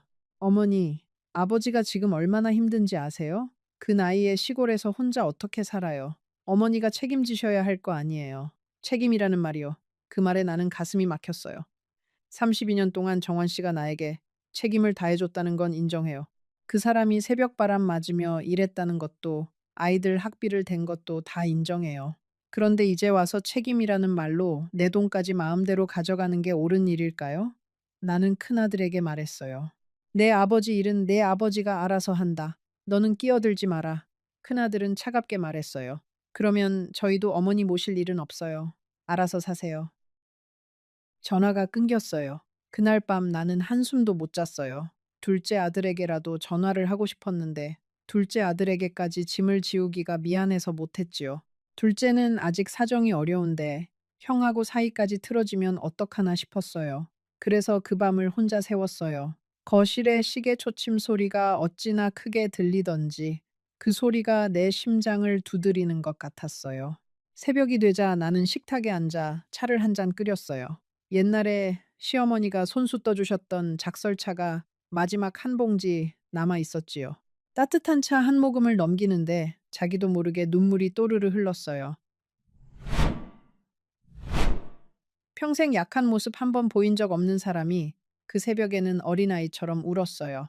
내가 평생 무엇을 위해 살았던 걸까 생각하니까 너무 허무했어요. 내 즐거움을 퉁며 산다고 살았는데 결국 그 즐거움이 내 곁에 한 사람도 남겨두지 않았으니까요. 그런데 그 새벽에 나는 한 가지 결심을 했어요. 그래도 나는 살아야 한다. 나 자신을 위해서요. 많이 깠다. 너무 늦었을지도 모르지만 지금부터라도 제대로 살아야 한다고요. 이튿날 아침 나는 결심을 했어요. 일단 이 아파트를 떠나야겠다고. 친구들도 멀리하고 모임도 끊고 새로운 곳에서 새로 시작해야겠다고. 친구들에게 그 말을 하니까 다들 너 왜 그러냐 미쳤냐 했어요. 한 친구는 이제 자유 얻었는데 왜 또 답답한 데로 가냐고 했지요. 그런데 나는 알았어요. 그 친구들과 어울리는 시간이 내 인생을 갉아먹어 왔다는 것을요.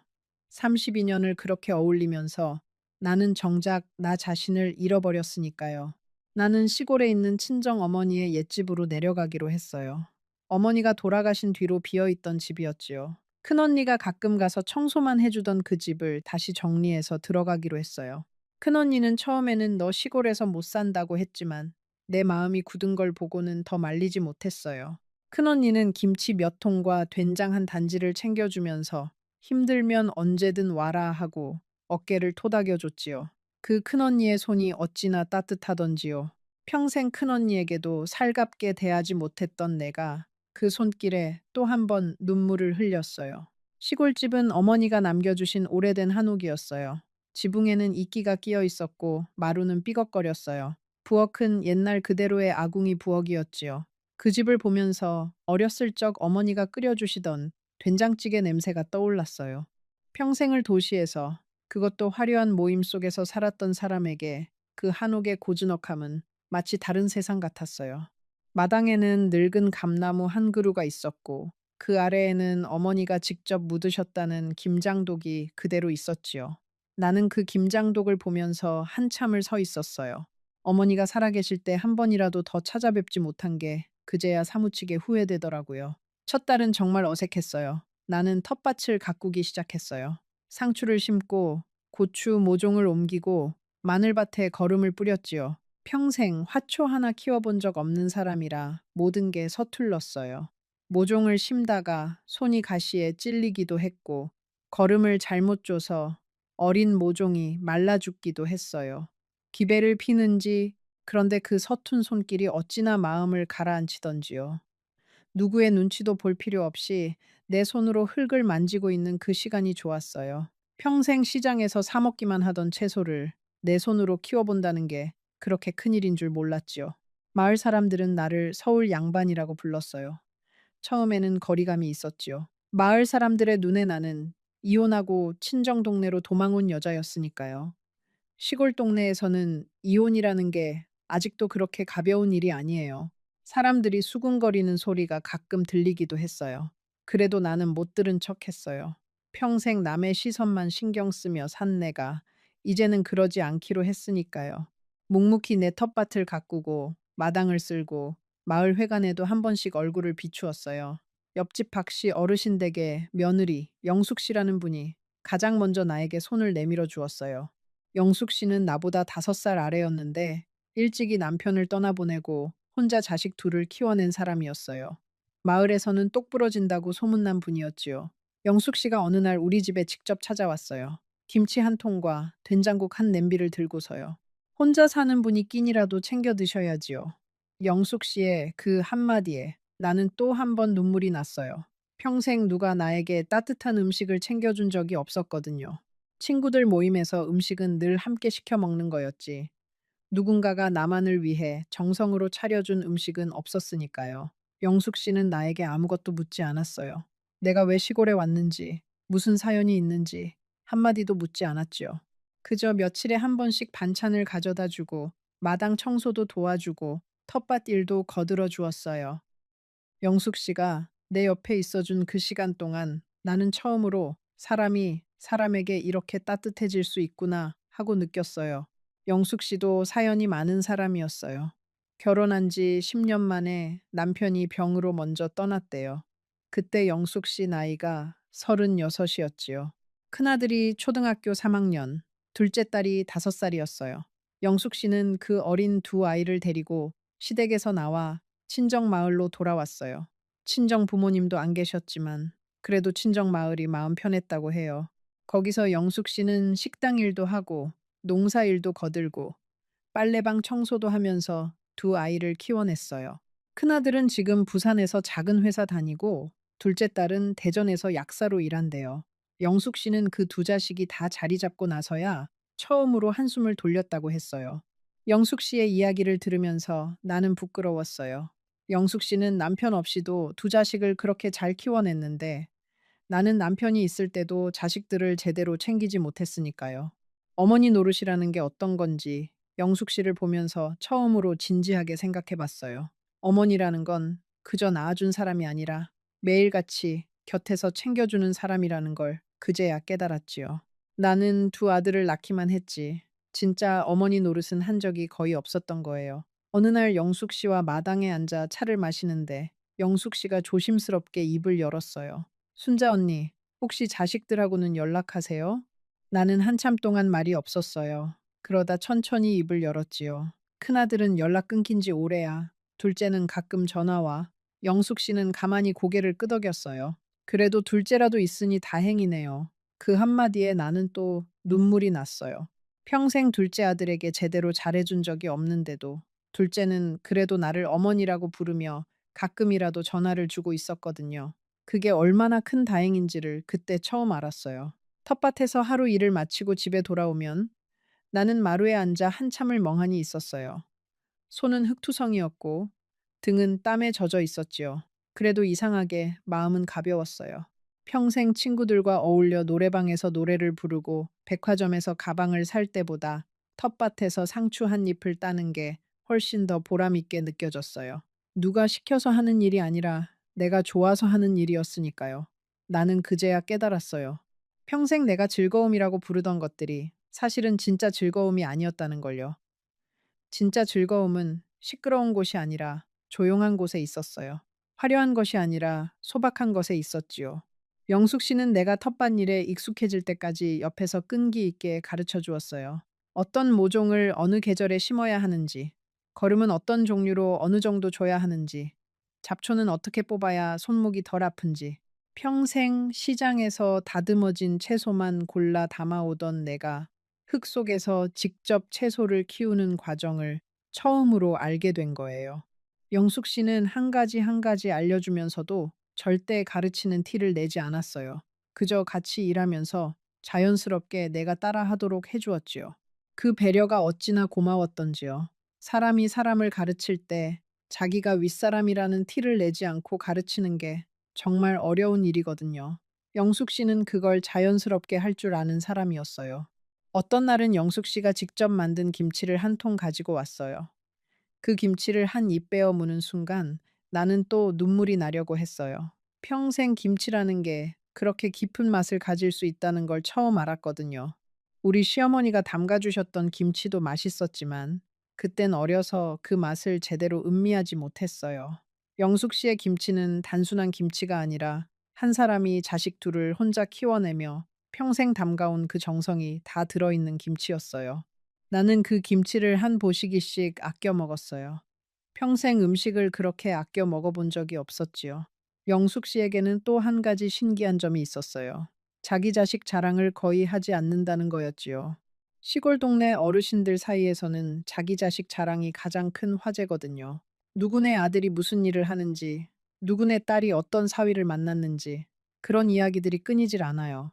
그런데 영숙 씨는 누가 물어보지 않으면 자기 자식 이야기를 입에 올리지 않았어요. 나는 그게 처음에는 이상했는데 차츰 알 것 같았어요. 영숙 씨는 자기 자식이 자기 인생의 자랑거리가 아니라 자기 자신의 인생을 사는 사람이라고 여기고 있었던 거예요. 자식을 자기 소유물처럼 자랑하지 않는 그 태도가 어쩐지 영숙 씨를 더 단단해 보이게 했지요. 나는 평생 자식을 내가 키운 사람으로만 보았지, 자식의 인생을 그 자체로 존중해 본 적이 없었어요. 그게 어쩌면 큰아들과 내가 멀어진 진짜 이유였는지도 몰라요.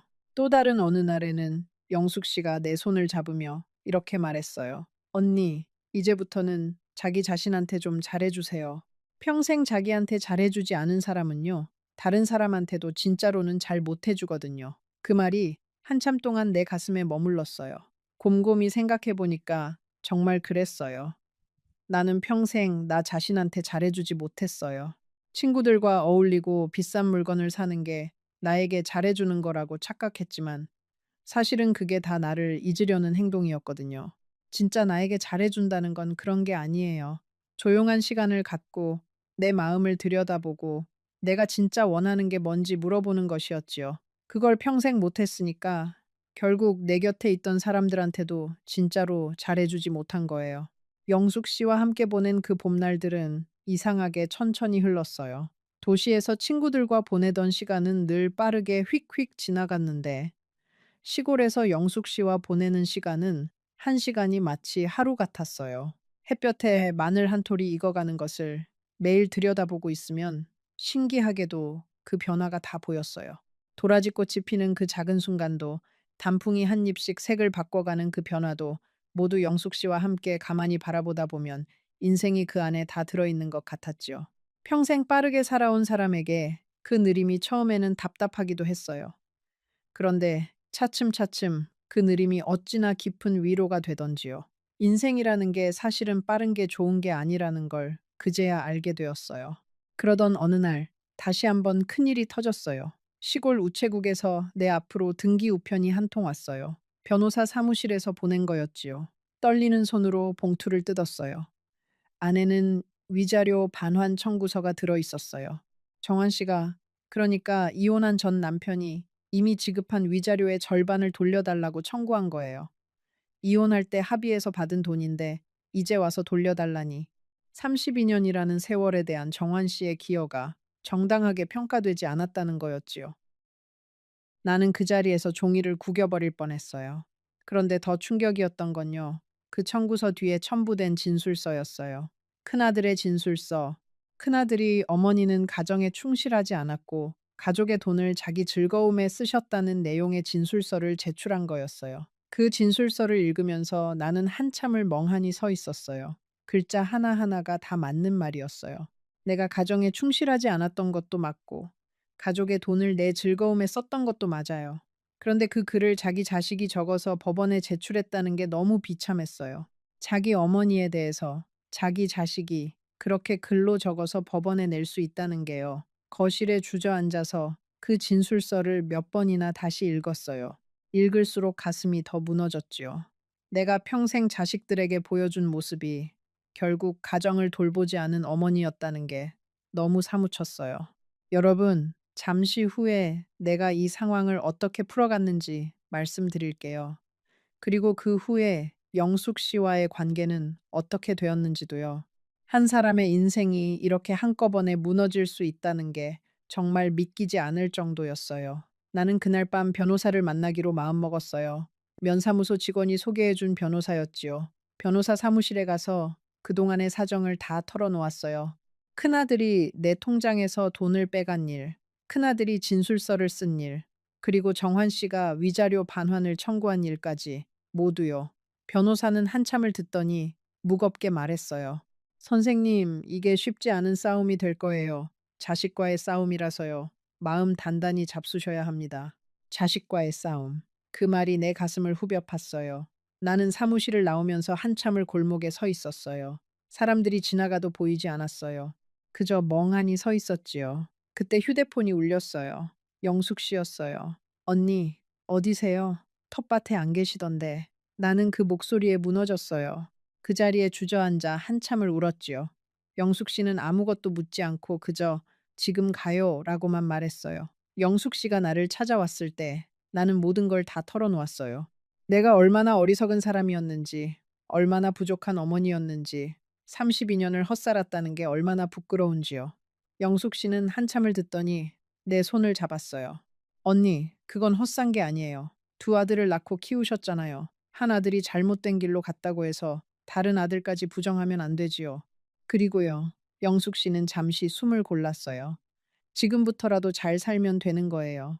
살아온 세월보다 살아갈 세월이 더 중요한 거 아니겠어요? 그 말에 나는 다시 일어설 용기를 얻었어요. 살아갈 세월이 더 중요하다는 그 말이요. 평생을 이미 산 세월에 발목 잡혀 살아온 사람에게 그 말이 얼마나 큰 위로가 되었는지 짐작이 가시지요. 나는 그날부터 마음을 다시 잡았어요. 변호사와 함께 차근차근 자료를 모으기 시작했지요. 이혼할 때 합의한 서류, 32년 동안 내가 살림을 한 흔적들, 그리고 내가 그래도 가족을 위해 쓴 돈의 내역들까지요. 평생 영수증 한 장 챙기지 않고 살았던 나라서 자료가 많지는 않았어요. 그래도 둘째 아들이 그동안 보내준 편지들, 시어머니, 병원비, 영수증 몇 장, 손주, 돌잔치 비용, 영수증 같은 것들은 남아 있었어요. 자료를 모으면서 나는 옛 다락방에 올라가 본 적이 있었어요. 거기에는 어머니가 30년 넘게 차곡차곡 모아둔 가계부들이 있었어요. 어머니가 한 푼 두 푼 적어둔 그 노트들이지요. 1971년 3월 셋째 딸 학용품 1200원, 1973년 9월 셋째 딸 신발 2500원. 그 셋째 딸이 바로 나였어요. 나는 그 가계부를 한 장 한 장 넘기면서 한참을 울었어요. 어머니가 나를 위해 한 푼 한 푼 쓰셨던 그 돈의 흔적이 거기에 다 남아 있었거든요. 그런데 나는 어머니에게 그 사랑을 한 번도 갚지 못했어요. 결혼하고 나서는 친정에도 잘 안 갔고 어머니가 돌아가실 때도 임종을 지키지 못했지요. 평생 나중에 하면서 미루다가 그 나중에가 영영 오지 않게 된 거였어요. 영숙 씨도 내 자료 정리를 도와줬어요. 영숙 씨는 옛날에 동사무소에서 잠깐 일한 적이 있어서 서류 정리에 익숙했지요. 우리 둘은 마루에 앉아 노트들을 한 장 한 장 넘기며 날짜별로 정리하고 항목별로 분류했어요. 그 작업을 하는 동안 우리는 별 말 없이 차만 마셨어요. 그런데 그 침묵이 어찌나 편안한지 나는 그제야, 아, 이게 진짜 사람이 곁에 있는 거구나 하고 느꼈어요. 32년 동안 그렇게 시끄럽게 살았는데 진짜 평온함은 그 조용한 마루 위에서 영숙 씨와 차 한 잔을 마시는 순간에 있었던 거예요. 자료를 정리하던 어느 늦은 밤, 영숙 씨가 나에게 조용히 물었어요.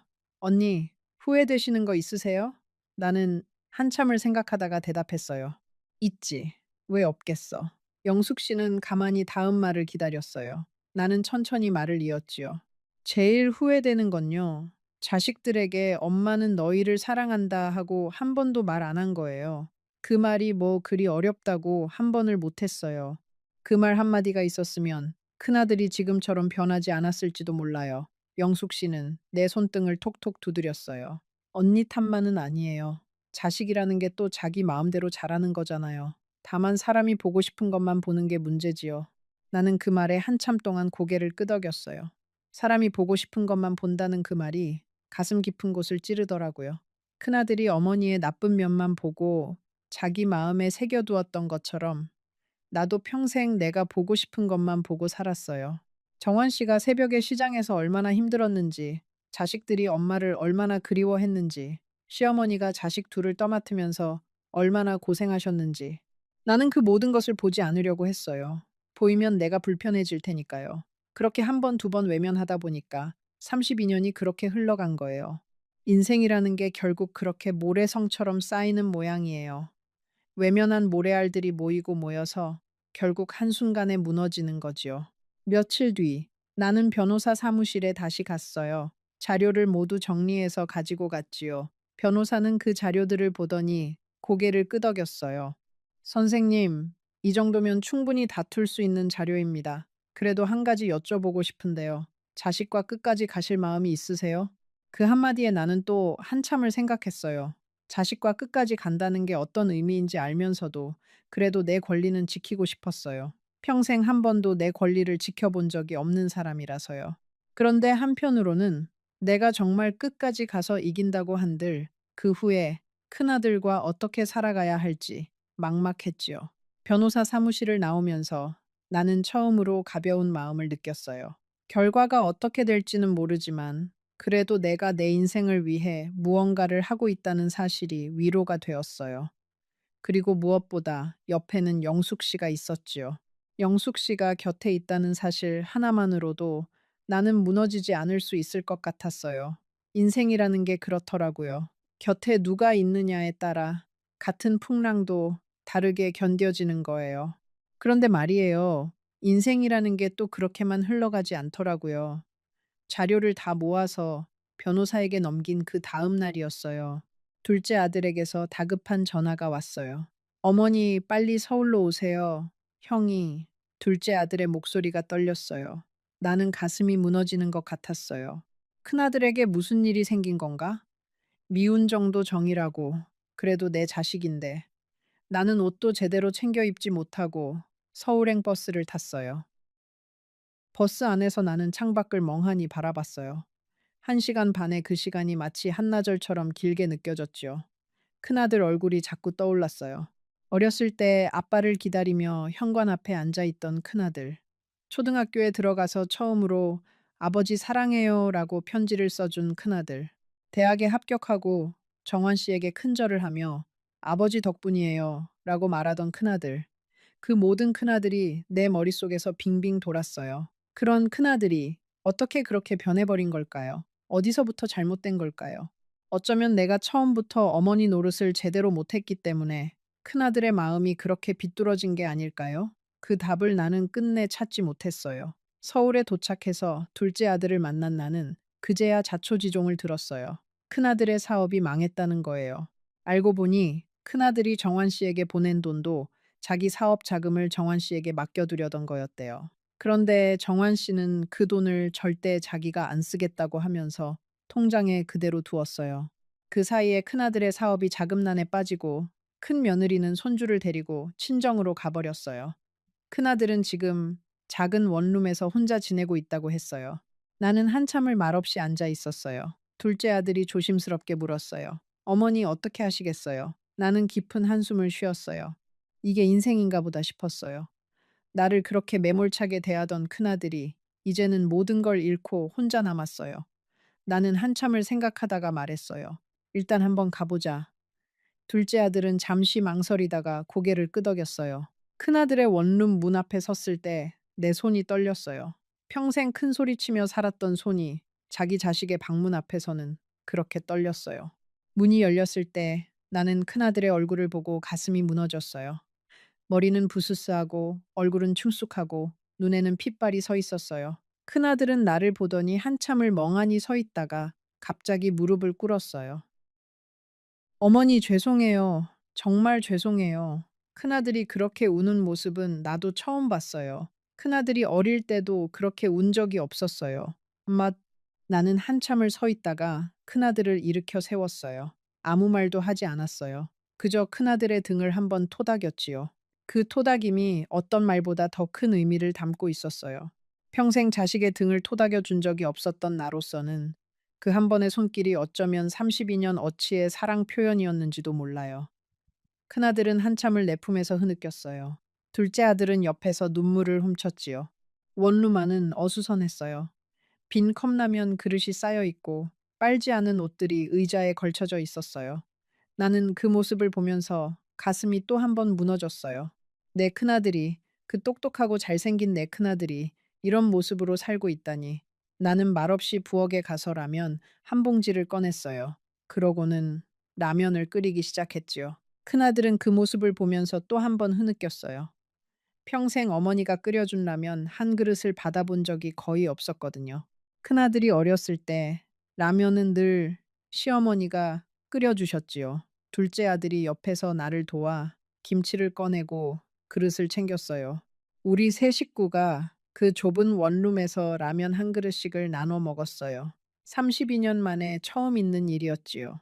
그날 밤 나는 두 아들과 함께 작은 식당에서 저녁을 먹었어요. 32년 만에 처음으로 두 아들과 함께 마주 앉은 밥상이었어요. 내가 자식들과 함께 식탁에 앉은 적이 거의 없었거든요. 늘 내가 일정으로 바빴고 가족 식사 같은 건 거의 없었으니까요. 두 아들의 얼굴을 한참 바라봤어요. 큰아들은 40이 다 되어 가고 둘째 아들도 38이었어요. 어느새 이렇게 컸나 싶었지요. 그리고 그 큰 자식들의 어린 시절을 나는 거의 본 적이 없었다는 사실이 그제야 사무쳤어요. 밥을 먹으면서 큰아들이 조심스럽게 입을 열었어요. 어머니, 위자료 반환 청구는 아버지께 말씀드려서 취하하도록 하겠습니다. 그리고 진술서도 다시 쓸게요. 사실대로요. 나는 잠시 침묵하다가 말했어요. 네, 아버지에 대한 일은 네가 결정할 일이 아니다. 그리고 진술서 내용은 거짓이 아니야. 다 사실이지. 다만 그 사실을 자식이 법원에 적어낼 일은 아니었지. 큰아들은 고개를 깊이 숙였어요. 식사가 끝날 무렵 큰아들이 또 한 번 입을 열었어요. 어머니 한 가지 여쭤봐도 될까요? 나는 고개를 끄덕였어요. 큰아들은 잠시 망설이다가 물었어요. 어머니는 저희가 미우세요? 나는 한참을 생각하다가 대답했어요. 밉지 않다고는 못하겠다. 그런데 너희를 미워할 자격이 나한테 있을까 싶기도 하구나. 어떤 날은 너희가 밉다가, 어떤 날은 안쓰럽다가, 또 어떤 날은 내가 다 잘못한 것 같기도 하다. 큰아들은 그 말에 눈물을 닦았어요. 어머니, 죄송해요. 제가 너무 모났었어요. 나는 큰아들의 그 말에 가슴이 또 한 번 무너졌지요. 여러분, 이쯤에서 한 가지 여쭤보고 싶어요. 자식이 부모에게 잘못을 했을 때 부모는 어떻게 해야 할까요? 용서해야 할까요? 아니면 매정하게 등을 돌려야 할까요? 그리고 반대로 부모가 자식에게 평생 미안한 일을 했다면 그 부모는 어떻게 살아가야 할까요? 댓글로 여러분의 생각을 들려주세요. 살면서 비슷한 경험을 하신 분들의 이야기가 정말 궁금해요. 서울에서 다시 시골로 내려온 나는 한동안 마음이 복잡했어요. 자식을 용서한 것 같기도 하고, 아닌 것 같기도 하고, 정환 씨에게 미안한 것 같기도 하고, 그저 안쓰러운 것 같기도 하고요. 사람의 마음이라는 게 그렇더라고요. 한 가지 감정으로만 정리되지 않아요. 영숙 씨가 그런 나를 옆에서 지켜봐 주었어요. 무리해서 위로하려 들지도 않고, 그렇다고 무심하게 두지도 않고요. 그저 곁에 있어 주었어요. 며칠 뒤 큰아들이 시골에 내려왔어요. 빈손이 아니라 작은 상자 하나를 들고서요. 그 상자 안에는 내가 옛날에 큰아들의 결혼식 날 손에 끼워준 시계가 들어 있었어요. 큰아들이 결혼할 때 내가 큰맘 먹고 사준 거였지요. 큰아들은 그 시계를 돌려주면서 말했어요. 어머니, 이건 제가 받을 자격이 없는 것 같아요. 다시 받아주세요. 나는 그 시계를 한참 바라보다가 다시 큰아들의 손목에 채워주었어요. 받을 자격이 있고 없고는 네가 정하는 게 아니다. 내가 너에게 준 거니까 그건 네 거다. 큰아들은 그 시계를 차고 한참을 울었어요. 큰아들이 시골에서 사흘을 머물렀어요. 그 사흘 동안 큰아들과 나는 텃밭에서 함께 일을 했어요. 큰아들은 텃밭 일이 처음이었지만 나는 영숙 씨에게 배운 것들을 하나하나 가르쳐 주었지요. 큰아들은 처음에는 손이 서툴렀지만 내 손길을 보면서 차츰 익숙해졌어요. 우리는 일하면서 별말을 하지 않았어요. 그런데 그 침묵이 어찌나 따뜻하던지요. 32년이라는 세월이 둘 사이에 있었는데 그 세월의 강을 우리가 천천히 건너고 있는 것 같았어요. 큰아들이 어렸을 때 나는 한 번도 이렇게 함께 시간을 보낸 적이 없었지요. 늘 친구들 모임이 먼저였으니까요. 마흔이 다 된 자식과 함께 흙을 만지며 보낸 그 사흘이 나에게는 큰아들의 어린 시절을 통째로 돌려받은 시간 같았어요. 사흘째 되는 날 밤, 나는 큰아들에게 말했어요. 아들아, 너도 이제 새로 시작해라. 며느리한테도 잘하고, 손주에게도 잘하고, 그리고 한 가지만 부탁한다. 네 아버지를 잘 챙겨드려라. 그분은 평생 우리 가족을 위해 살아오신 분이다. 어머니가 못한 목까지 네가 챙겨드려라. 큰아들은 고개를 깊이 끄덕였어요. 그러고는 다음 날 아침 일찍 서울로 올라갔지요. 나는 큰아들이 떠나는 뒷모습을 한참 바라봤어요. 큰아들의 등이 어쩐지 좀 더 단단해 보였어요. 그 일이 있고 한 달이 지났을 무렵 큰 며느리가 손주를 데리고 시골에 내려왔어요. 나는 마당 앞에서 큰 며느리를 보고 한참을 멍하니 서 있었어요. 큰 며느리는 나를 보자마자 눈물부터 쏟았어요. 어머님, 죄송합니다. 정말 죄송합니다. 나는 손주를 먼저 안아 올렸어요. 손주가 할머니 하고 외치는 그 목소리에 내 모든 응어리가 다 풀리는 것 같았어요. 큰 며느리에게는 아무 말도 하지 않았어요. 그저 들어오너라 하고 짧게 말했지요. 큰 며느리는 그 한마디에 또 한 번 흐느꼈어요. 영숙 씨가 부엌에서 음식을 차려내 왔어요. 큰 며느리는 영숙 씨를 보고 처음에는 어색해했지만 영숙 씨의 따뜻한 미소를 보고는 금세 마음이 풀렸어요. 영숙 씨는 큰 며느리에게 따뜻한 국부터 한 그릇 들어요 하고 권했지요.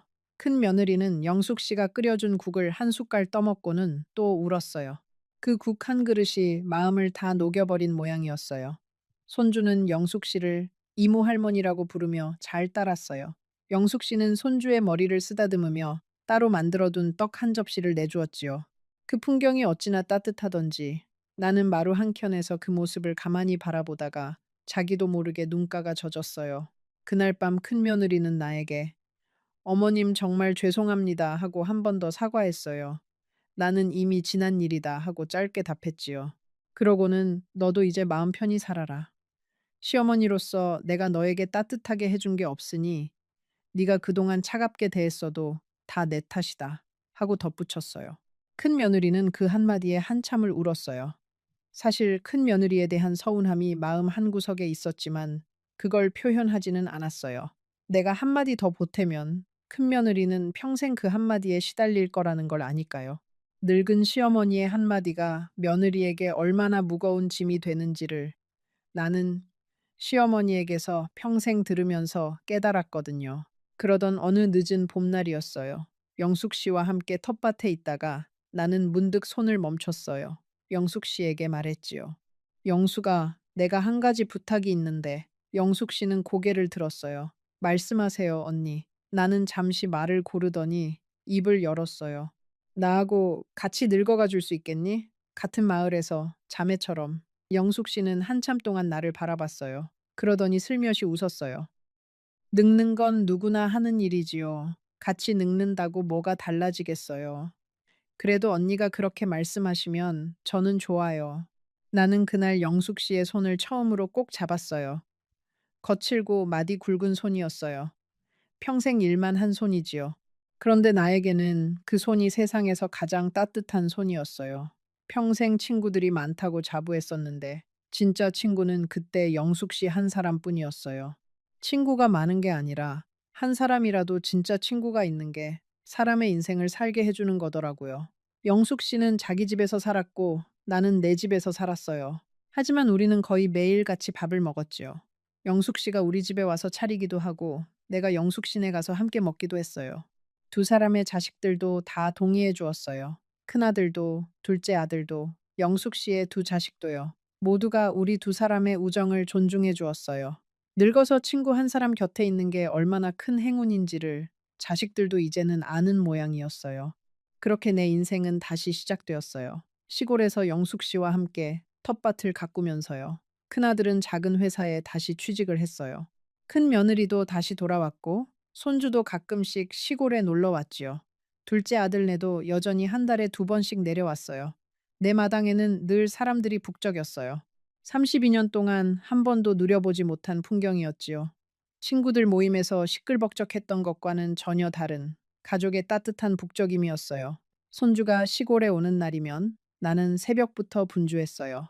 손주가 좋아하는 옥수수를 따고 토마토를 골라서 깨끗하게 씻어놓고 영숙 씨가 만들어준 식혜도 한 통 꺼내 놓았지요. 손주는 할머니 텃밭 토마토가 마트 토마토보다 1000배 맛있어요 하고 깔깔 웃었어요. 그 한마디에 나는 세상을 다 가진 사람처럼 행복했어요. 평생 들어보지 못한 할머니라는 말의 무게가 그렇게 따뜻하고 묵직한 줄 처음 알았지요. 그런데 한 가지, 내가 끝까지 풀지 못한 매듭이 하나 있어요. 바로 정환 씨예요. 정환 씨는 위자료 반환 청구를 끝내 취하해 주었어요. 큰아들이 사정을 다 말씀드린 모양이에요. 정환 씨는 그 후로도 시골 땅에서 혼자 조용히 농사를 지으며 살고 있다고 들었어요. 큰아들이 한 달에 한 번씩 찾아간다고 해요.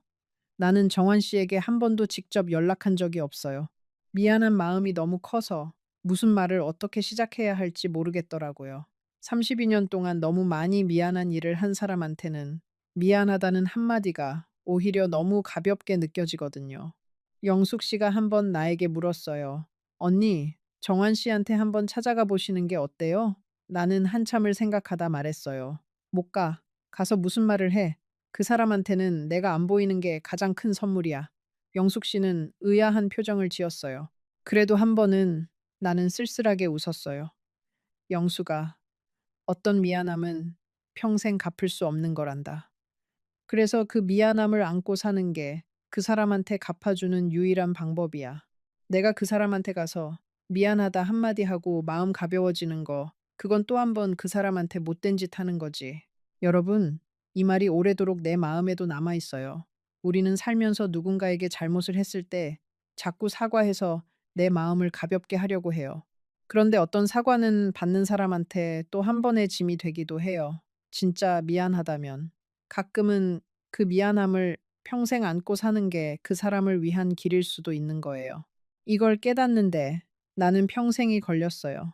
어쩌면 여러분도, 그리고 저도 평생 안고 가야 할 미안한 사람이 한 명쯤은 있을 거예요. 그 사람을 떠올릴 때 한 번쯤은 그 사람의 마음을 먼저 생각해 봐야 할지도 몰라요.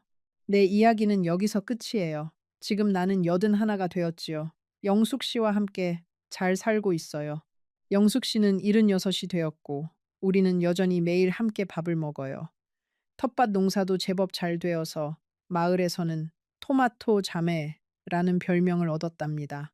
큰아들네 손주가 가끔 나를 토마토 할머니라고 부른다고 하더라고요. 그 손주가 이제는 나를 가장 잘 따른답니다. 큰아들도 가끔 시골에 내려와서 어머니와 함께 텃밭에서 일을 한다고 해요. 32년의 공백을 우리는 이제야 천천히 메워가고 있어요. 정환 씨에 대한 소식은 가끔 큰아들을 통해 들어요.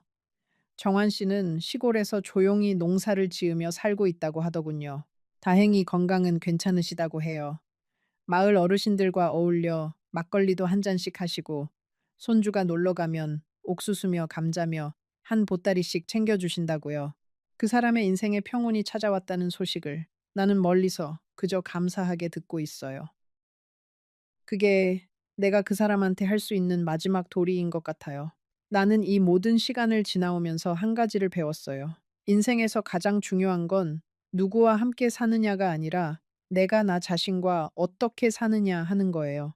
32년을 함께 살아도 함께가 아닐 수 있고, 단 몇 년을 함께 살아도 평생의 동반자가 될 수 있어요. 그 차이는 어디에 있을까요? 나는 그게 진심이라고 생각해요. 진심으로 마주보는 사람과는 짧은 시간도 길게 느껴지지요.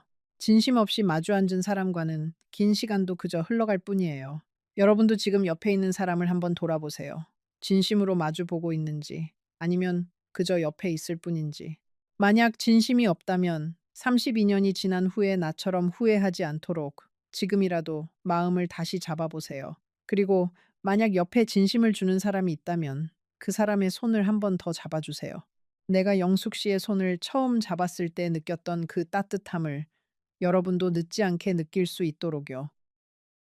이 이야기가 마음에 와닿았다면 지금 화면에 나오는 영상을 놓치지 마세요. 이 이야기보다 훨씬 더 가슴 뭉클한 또 다른 인생 이야기가 여러분을 기다리고 있습니다. 놓치면 분명 오랫동안 후회하게 될 거예요.